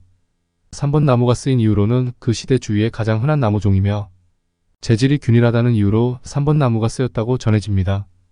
연도에 따라 판각량은 달랐지만 12년 동안에 8134판, 글자는 5200만 자가량을 판각하였는데 과연 그 많은 판각을 어떻게 하였는지 의문입니다. 아주 숙달된 각수로 하여금 옛날 방식으로 대장경판을 시켜보았더니 하루에 20여 자를 넘지 못했다고 합니다. 이러한 사실을 바탕으로 당시 판각에 참여한 각수를 추정해보면 약 53명이 됩니다. 그것도 완전 숙달된 고수나 달인들 말입니다. 그러니까 53명의 각수가 하루도 거르지 않고 12년 동안 판각을 했다는 이야기인데 이것이 불가사의인 이유입니다. 593명의 아주 능숙한 각수가 존재했었지만 600여 명이 존재했을까 의문입니다. 아마도 어쩌면 그 시절 최고의 직업이 혹시 각수가 아니었을까 싶습니다. 그렇지 않고서야 어찌 그 많은 달인들을 모아서 작업을 했겠습니까? 그리고 매년 고르게 판각한 것이 아니어서 어떤 해에는 약 1000명 이상의 각수가 참여했다는 결론이 나오기도 합니다. 여기서 한 가지 더 불가사의는 팔만대장경은 강화도에서 제작되어 그곳에 선원사에 보관되어 있었던 것으로 알려져 있는데 그것이 어째서 현재 해인사로 오게 되었는지도 불가사의입니다. 거기에 대한 자료가 많지 않아서 아직까지도 정확하게 알 수는 없습니다. 여러 가지 학설이 있는데 강화도가 아닌 남해나 거제도 등에서 새겨서 해인사로 가져왔다는 주장도 있으나 신빙성이 떨어집니다. 대장경판이 원래 두 벌이었다는 주장도 있습니다. 이 주장은 한 벌은 남해나 거제도에서 나무를 가져와 해인사에서 새겼고 또 하나는 서해안에서 나무를 실어다가 강화도에서 새긴 것으로 보고 있습니다. 이것은 판각 위치나 옮겨온 경로에 대한 문헌의 기록과도 맞아떨어지고 있습니다. 그러나 한 벌을 새기는 것도 많은 국력이 동원되었는데 두 벌이나 만들 수 있었을까 하는 의문이 있습니다. 그래서 현재도 팔만대장경은 한국의 불가사의로 남아있는 것입니다. 한국의 국보 팔만대장경을 잘 보존하는 것이 무엇보다 중요한 우리들의 과제라 생각합니다. 최근 팔만대장경의 보존 상태와 관련된 연구가 진행되었습니다. 2023년 문화재청은 팔만대장경의 보존 상태를 점검하고 디지털화 작업을 통해 경판의 손상 여부를 확인하는 프로젝트를 완료했습니다. 이 프로젝트는 팔만대장경의 경판을 3D 스캔하여 디지털 아카이브를 구축하는 것을 목표로 하였습니다. 이를 통해 경판의 손상 부위를 정확히 파악하고 향후 보존 및 복원 작업에 중요한 자료로 활용될 예정입니다. 또한 최근에는 팔만대장경의 제작 과정과 관련된 새로운 학설이 제기되었습니다. 일부 학자들은 팔만대장경의 판각 작업이 단순히 종교적 목적뿐만 아니라 고려의 정치적 상황과도 밀접한 관련이 있다고 주장하고 있습니다. 이들은 팔만대장경이 몽골의 침입을 막기 위한 일종의 정치적 상징물로서 제작되었으며 이를 통해 고려의 단결과 저항 의지를 표현하고자 했다고 설명합니다. 이와 같은 연구와 학설들은 팔만대장경의 역사적, 문화적 가치를 재조명하는 데 중요한 역할을 하고 있으며 앞으로도 다양한 연구가 지속될 것으로 기대됩니다. 오늘의 영상을 어떻게 보셨는지요? 좀 더 다양하고 재미있는 또 다른 영상을 준비하기 위한 좋아요, 구독 부탁드리며 지금까지 미스테리함이었습니다. 감사합니다.